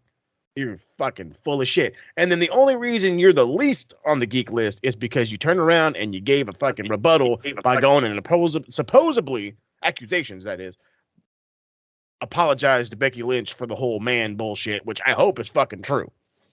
So, number 2, and the regular old-fashioned, kind of medium rare geek of the week, Warner Brothers. It took every motherfucking wrestling fan from Twitter to TikTok, Facebook, Instagram, your mama's OnlyFans, everyone in between, anybody that had a fucking podcast, video show, whatever. You had no choice but to listen to our cries and bring in Mark Briscoe because you guys are stuck in your ways, because you guys in this whole, well, they said a tweet. You guys keep people in your fucking company that send dumbass tweets all the time. You guys keep people in your company that are laying people off for the sake of laying them off so they can get a bigger fucking bonus. Yet a tweet that was apologized for hindered a group of guys to going and making better money because they deserved it. And it took an uproar from the fucking wrestling nerds for you guys to get your shit right. And Mo, to build on that, let's not forget Sammy Guevara making a R joke. And he was still allowed to be on TV and win multiple titles. And I'm a Sammy guy. As am I. And I'm a Sammy guy. So again, if we're gonna do some punishments around here, what are we doing, Jack? To be equal.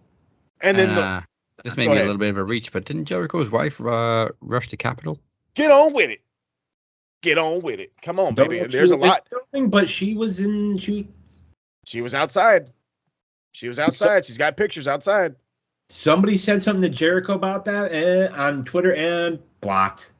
Yeah. Not before he said "fuck your ass." I also have not seen a fucking picture of her since, by the way.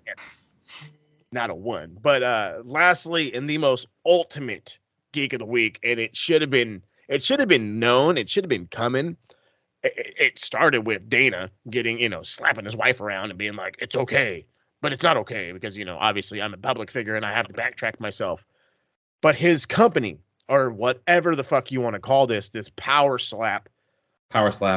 What I know, I don't know what you really want to truly call it. It's a piece of shit fucking company. As a guy who rolled, and yes, I will use those terms, as a guy who was a jiu-jitsu practitioner for about 2 years and was an amateur wrestler for the better part of 4 years, this is a fucking absolute disrespect to anything in a mixed martial arts realm, in the combat sports realm.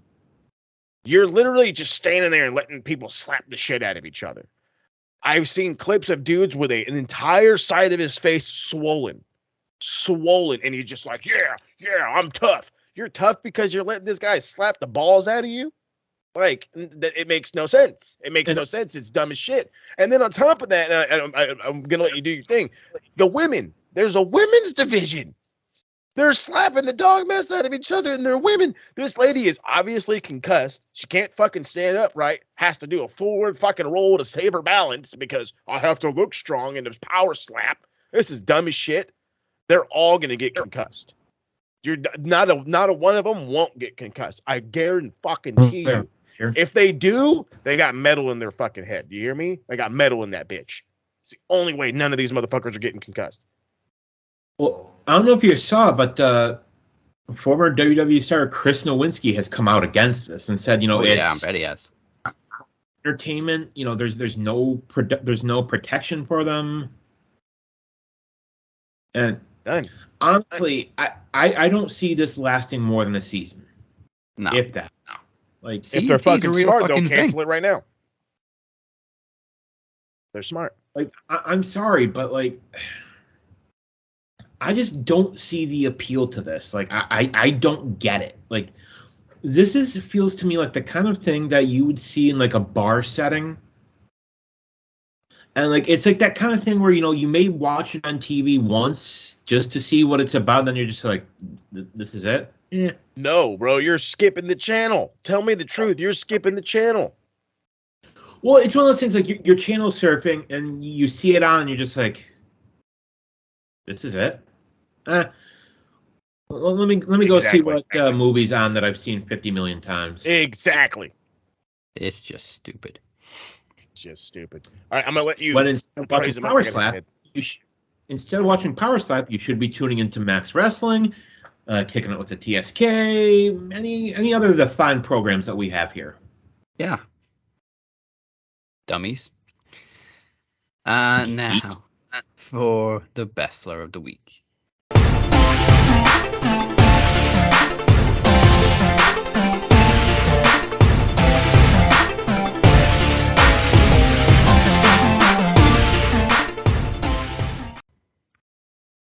Oh, that's easy. Yeah, it was very easy this week. I got a tie. Okay. You go first. I'm going with Mark Briscoe and Jay Lethal. Yeah, fair enough.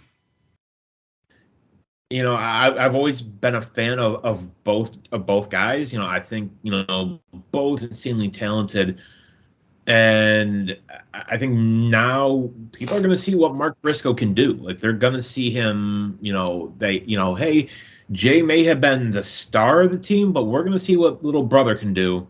And as far as Jay Lethal goes, the fact that the E never really tried to bring him in years ago when they could have,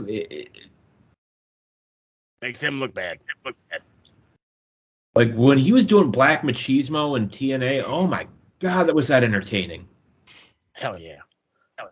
I mean, the segment with Ric Flair and Jay Lethal, like how many times have we seen the clips of that on Facebook? Too many. I love it. You never go wrong with it. It gets better and better each time. Fucking A right. Yeah, well, I mean, I was just gonna go with Mark Briscoe, but you absolutely nailed it. Jay Lethal deserves it just as much. They both went out there, did it for Jay. They both held it together. Well, Mark held it together a little bit more than Jay, but a little bit. I mean, also for the fact that Mark finally got on TV. Yeah, fuck Warner Media. So yeah, Jay Lethal and Mark Briscoe are both this week's bestlers of the week. Come on with it. All right, I think we all know the answer to this, but let's find out who is the group MVP. Gee, I wonder. You know what? It has never been this close. Yeah. Wow. I'll do top three. Third place, Mike Larkin, who has been posting a lot more. DC in second place, and of course Travis TheWalker Anderson is still your group MVP in first place, but it was literally so close. There's like a 4-post difference, 20 comment difference. I think this is the first time in his entire reign that none of his figures have been in triple figures, and I've never seen it this close since he's been group MVP. So yeah, that's true.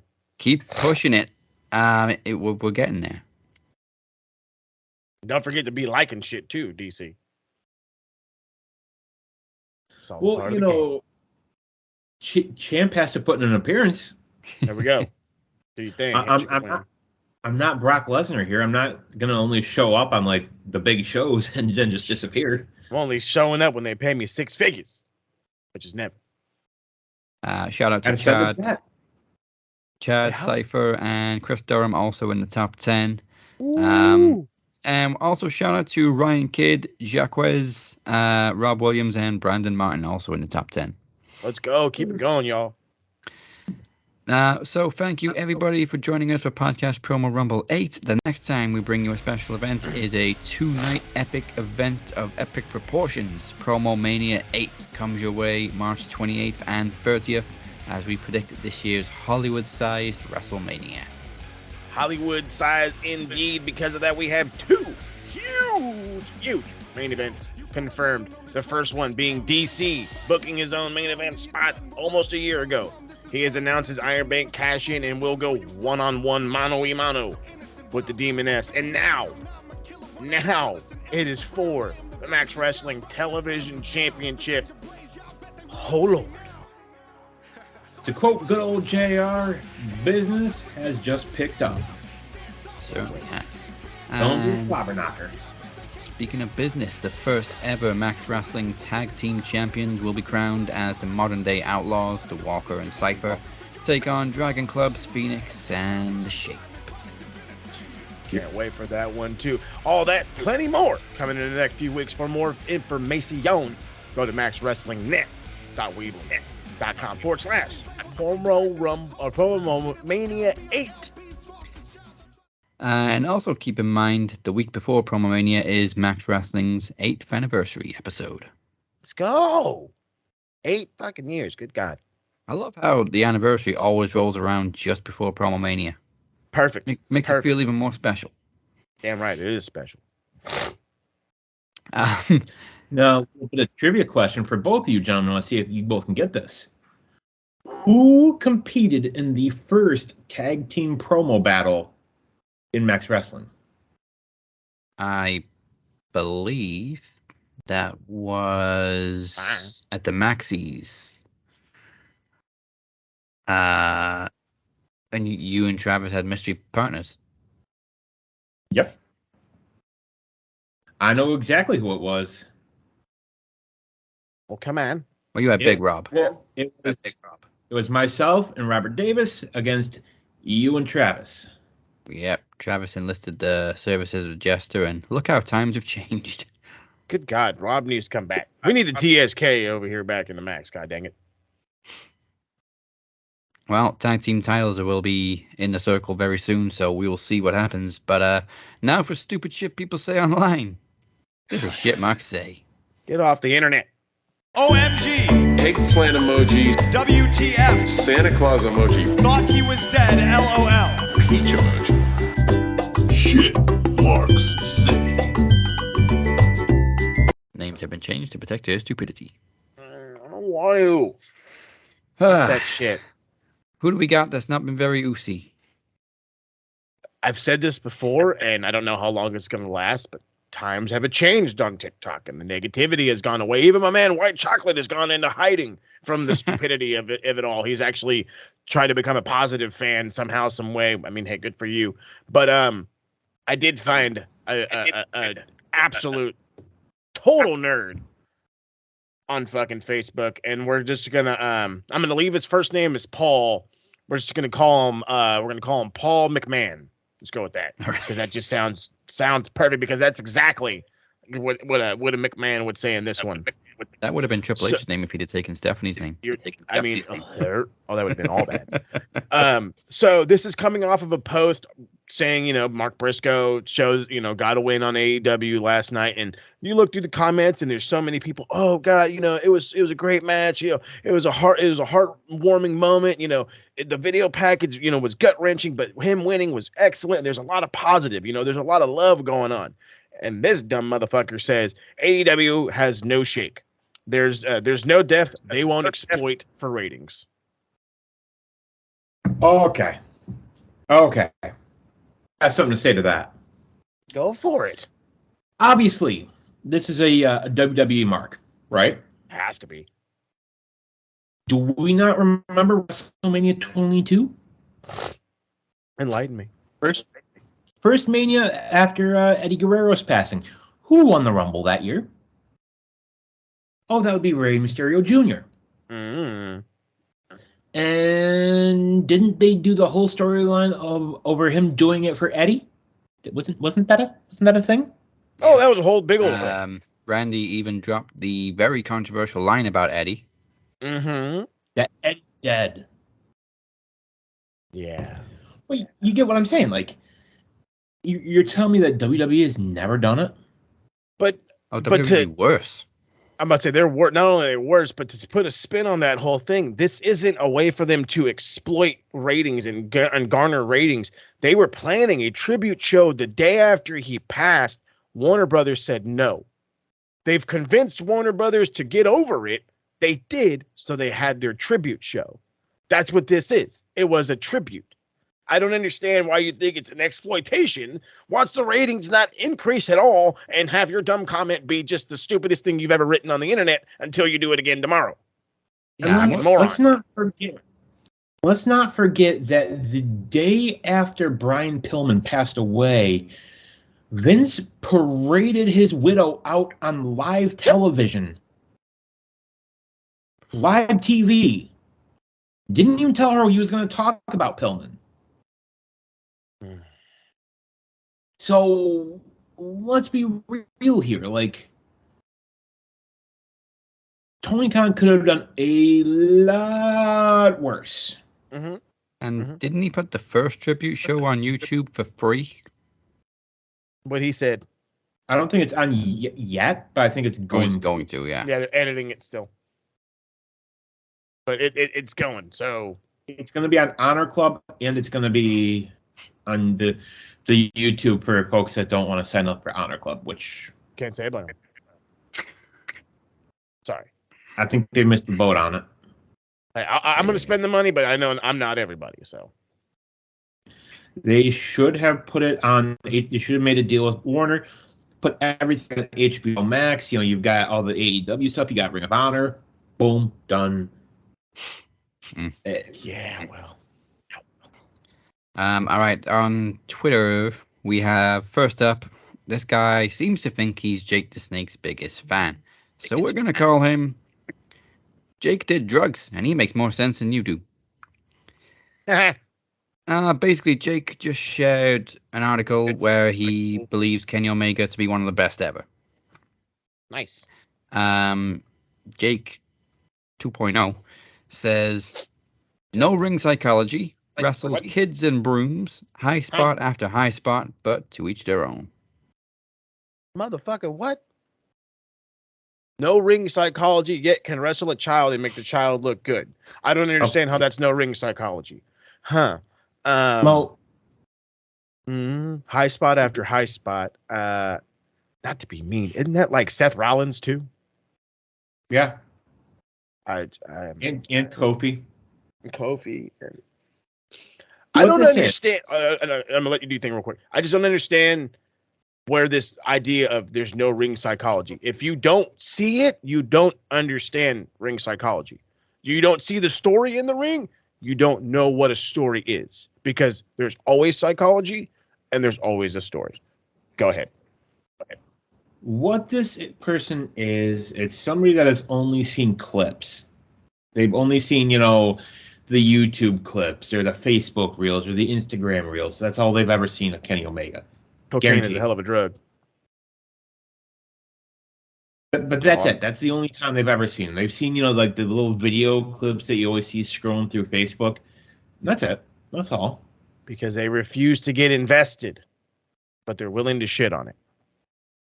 I will be honest. Like the first time I saw Kenny Omega was years back. Mo, I think you had posted an RWT the Omega Okada match, and I remember watching that, and I'd heard the name, but I remember watching it. It's like, okay, this guy is pretty darn good.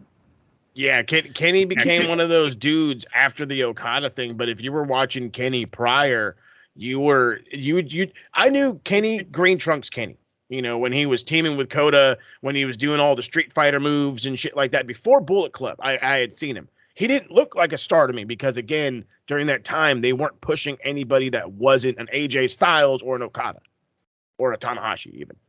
But then Bullet Club happened, and look at the fucking tear he went on. But then again, there's no nothing. There's no psychology. There's no this. There's no that. He's just, he just sucks off Uncle Dave for 7 stars.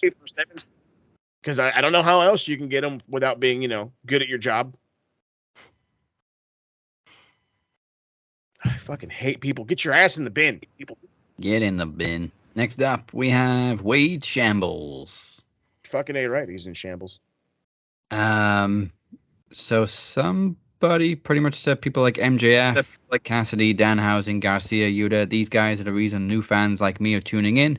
You can go into the sport blind and have a hell of a good time. Fuck yes! Wade responds, Garcia and Yuta are charisma vacuums that are getting a push that others deserve. First, oh my God, dude. Yuta had literally came in here, had a banger, I think with Mox was his first one, was with Mox. Bloodied him up. And everybody said, dude, who the fuck is Yuta? Dude, who the fuck is Yuta? Dude, who the fuck is Yuta? And then he grabs the mic, and the kid's got charisma. He can talk. What the fuck's going on here? Shocker move. He's a professional wrestler. That's what it is. And then on top of that, we're really going to talk shit on Danny Garcia. On Danny. He is literally, and this is another kid, mind you. These are fucking children, these guys are. This is a dude who literally at one point of his AEW career was the professional wrestler. He was it was a Blackpool Combat Club special kind of dude. Grind you, beat your ass, the whole everything. Now, he's the ultimate sports entertainer. Now, he's the talk your ass off, headlock, do this, flashy, flamboyant. He hits Sammy 1 minute, he's hugging him the next minute. What are you talking about? What are you talking about? I hate people. I really like Yuta's personality. I hate people. But yeah, Yuta's hilarious. He's fun. He's got charisma. Garcia's hilarious. He's fun. He's got charisma. They can wrestle. Stop thinking that if you don't have a gimmick that you don't have charisma. I don't have to play a gimmick to have charisma. I don't have to be the eater of worlds for you to garner my attention, or my vice versa, for me to garner your attention. I can be good at what I do because that's my job. I'd also love to know who this guy thinks is not getting a push or deserves the push that these two are getting. Bet you money it's Matt Hardy. Bet money it's Matt Hardy. Push Matt Hardy to the moon. Why isn't Matt Hardy AEW champion? But he's Big Money Matt. No, he was Big Money Matt. He was, sucker. Oy, oy, oy. Get in the bin. They are marks, and that's the shit they say. I hate you all. I hate you all. All right. Well, now that that's over, thank fucking God for it. Ladies and gentlemen, it's time for the main event. My greatest Mark Henry impression ever. It is a promo exhibition that is 2 years in the making. Representing the Dragon Club is the man they call the Phoenix. You can add the bastard in front of that if you want. And representing my boys, the Modern Day Outlaws, your Max Wrestling World Champion, Travis TheWalker Anderson. Hit that motherfucker. I can feel it in my veins, the warrior inside of me. Drinker up for Ragnarok, drinker up for Ragnarok, drinker What the fuck did you get in my house? Welcome to Valhalla. Phoenix. Let's just cut to the chase. You see, it sure has been a while since you and I danced this little tango. And it must be eating you alive that you know you don't stand a chance against me one-on-one. Whether it's King of the Mic or for the promo championship, the world championship, hell, I'm starting to kick your ass in trivia. Travis TheWalker Anderson, I advise you shut your damn mouth, boy. You know I'm not here for the World Championship. As a matter of fact, I'm not here for any championship. The only thing I'm after is my revenge and your blood. I understand you are pissed off at me. I understand that you're upset that I left you in a puddle of your own blood last year. I understand that you are displeased with me for using you like the tool that you are. I understand that you have that little itty bitty tummy ache because you know that I'm better than you. However, Phoenix, you should be thanking me. You should be thanking me because look how things have gone for you. If it wasn't for me, you wouldn't have your cousin by your side. If it wasn't for me, you would be stuck in the back all alone playing with yourself in the darkness.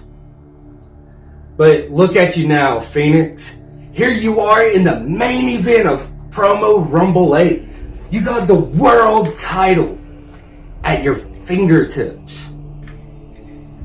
And yet you think you're going to bring blood. You want my blood? What you should have done. You should have had your little buddies, your cousin, your lawyer, put an extra clause in that contract saying no disqualification. Because on your own as is, you don't stand a chance of making me bleed, let alone win my world championship. Walker, you underestimate the power I wield. The contract is structured so that you don't take the coward's way out and let your minions do your fighting for you. It would appear that you have forgotten just who the hell I am. You see, I'm the Phoenix. I'm the demon of the Welsh Valleys. Promo champion, world champion, TV champion, knowledge champion, Triple Crown champion, Golden Slam champion, multiple Maxi Award winner. I ain't afraid of nobody, especially a dumbass hillbilly redneck from North Carolina. You know what? Talk is cheap. I'm done talking. So let's fight.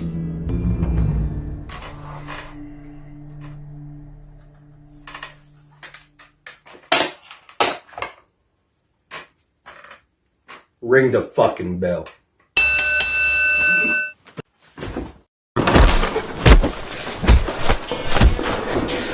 I am not who they say I am. I am the darkness.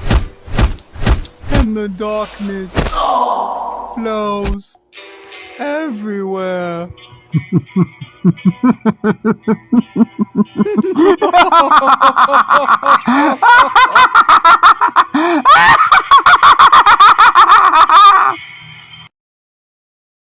Well, I don't know about you, but I clearly saw some interference. Feeney really had to cheat to win? You really had to cheat to win? Yo, what interference are you talking about? He rushes him. He's got the thing in his hand. Y'all fucking keep passing this gavel around like it's a fucking toy. All right, so if Phoenix used the gavel on Travis, who knocked Phoenix out? They was in a fight. What are you talking about? You bleed in fights. Yeah, he bled. But then he got his ass beat. So he didn't have the strength to knock Phoenix out after getting knocked out himself.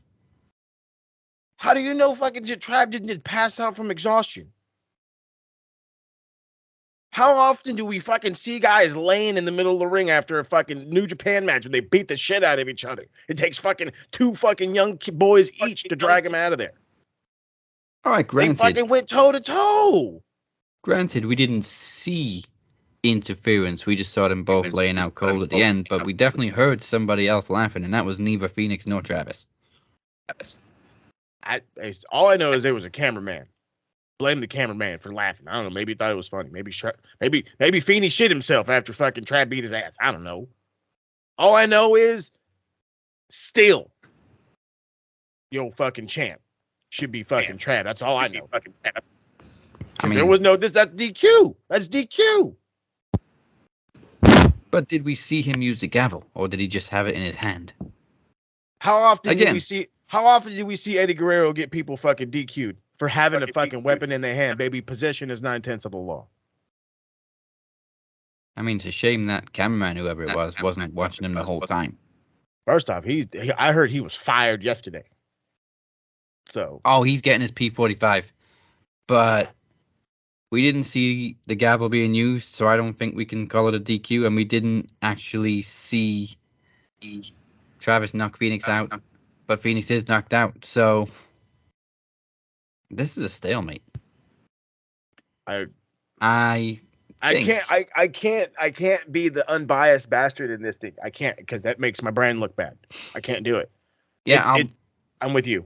I'll be unbiased. We can't say for definite if there was interference. We can't say for definite if Phoenix used the gavel. So I think the best thing to do is wait another week. We will review the footage and make a decision next week. Fucking research. Here we come. And maybe Phoenix can tell us what happened, who knocked him out. That's what, you know what? There we go. About to play some good cop, bad cop. We're getting some answers out of these motherfuckers, whether we like it or not. Before you serve that motherfucker his fucking notice, you better bring him back to my office. Well, I guess Phoenix, you're summoned to court next week. And bring the gavel. I might need it. Somebody does. So, for another week at least, Travis is still your world champion. We'll take it. We'll find out for sure next week, though. So, thank you for spending your Thursday with us. Before we go anywhere, here's what Moses has for you Pencil Neck Geeks this week on the A to B of Retro Rewind. SMR Podcast Network. You should be listening. That's right. We're getting fancy with Retro Rewind. TSK is full-blown taking over. We're not 1, not 2, but we're 3 episodes deep. And the reality is fucking Vince is blocking me. He's cock blocking the dog mess out of me. I am honestly using video, but because that's how fucking, YouTube works, people have done it before, I just have to rearrange it. So, what I'm hoping for, and this is, again, we're hoping for this, for sure, Saturday, the same day as the Royal Rumble, you will get not 1, but 2 episodes of Retro Rewind, episode 60 and episode 61. So November the 4th, 1996, and November the 11th, 1996, in video form, mind you. And there is a strong possibility that you could get all 3, which would include the Survivor Series from 1996, which we just recorded last night. All 3 could drop on Saturday, but worst case scenario, expect that Survivor Series one Monday, and then to sugar on top of it, if I haven't been working my ass off as it is, editing, doing Max, kicking it, doing the retro, we're going to review the Royal Rumble and Max Wrestling's TikTok And the TSK's host Mo will be live on Twitch, Big Mo 2425, giving you live reactions to the Royal Rumble. So maybe some of the cats in Max will join. Maybe some of the cats in the TSK will join. All I know is we're going to have some fun, and we're going to drink some drinks. So with all that being said, call some people that you need to, Jack, because that's what needs to happen. Yeah. I'm going to need you to rip the CCTV footage from world title match. There we go. Do your lawyer shit. All right. Lawyer shit is done. With that said, join us next week for all the fallout from tonight. We will make a decision on the World Championship and this Saturday's Royal Rumble. Will the Great One grace us with his presence? You've been watching the Cap and Mo and DC. Goodbye, mwah, and good night. Just fucking figure this goddamn shit out, Trav. I ain't having this.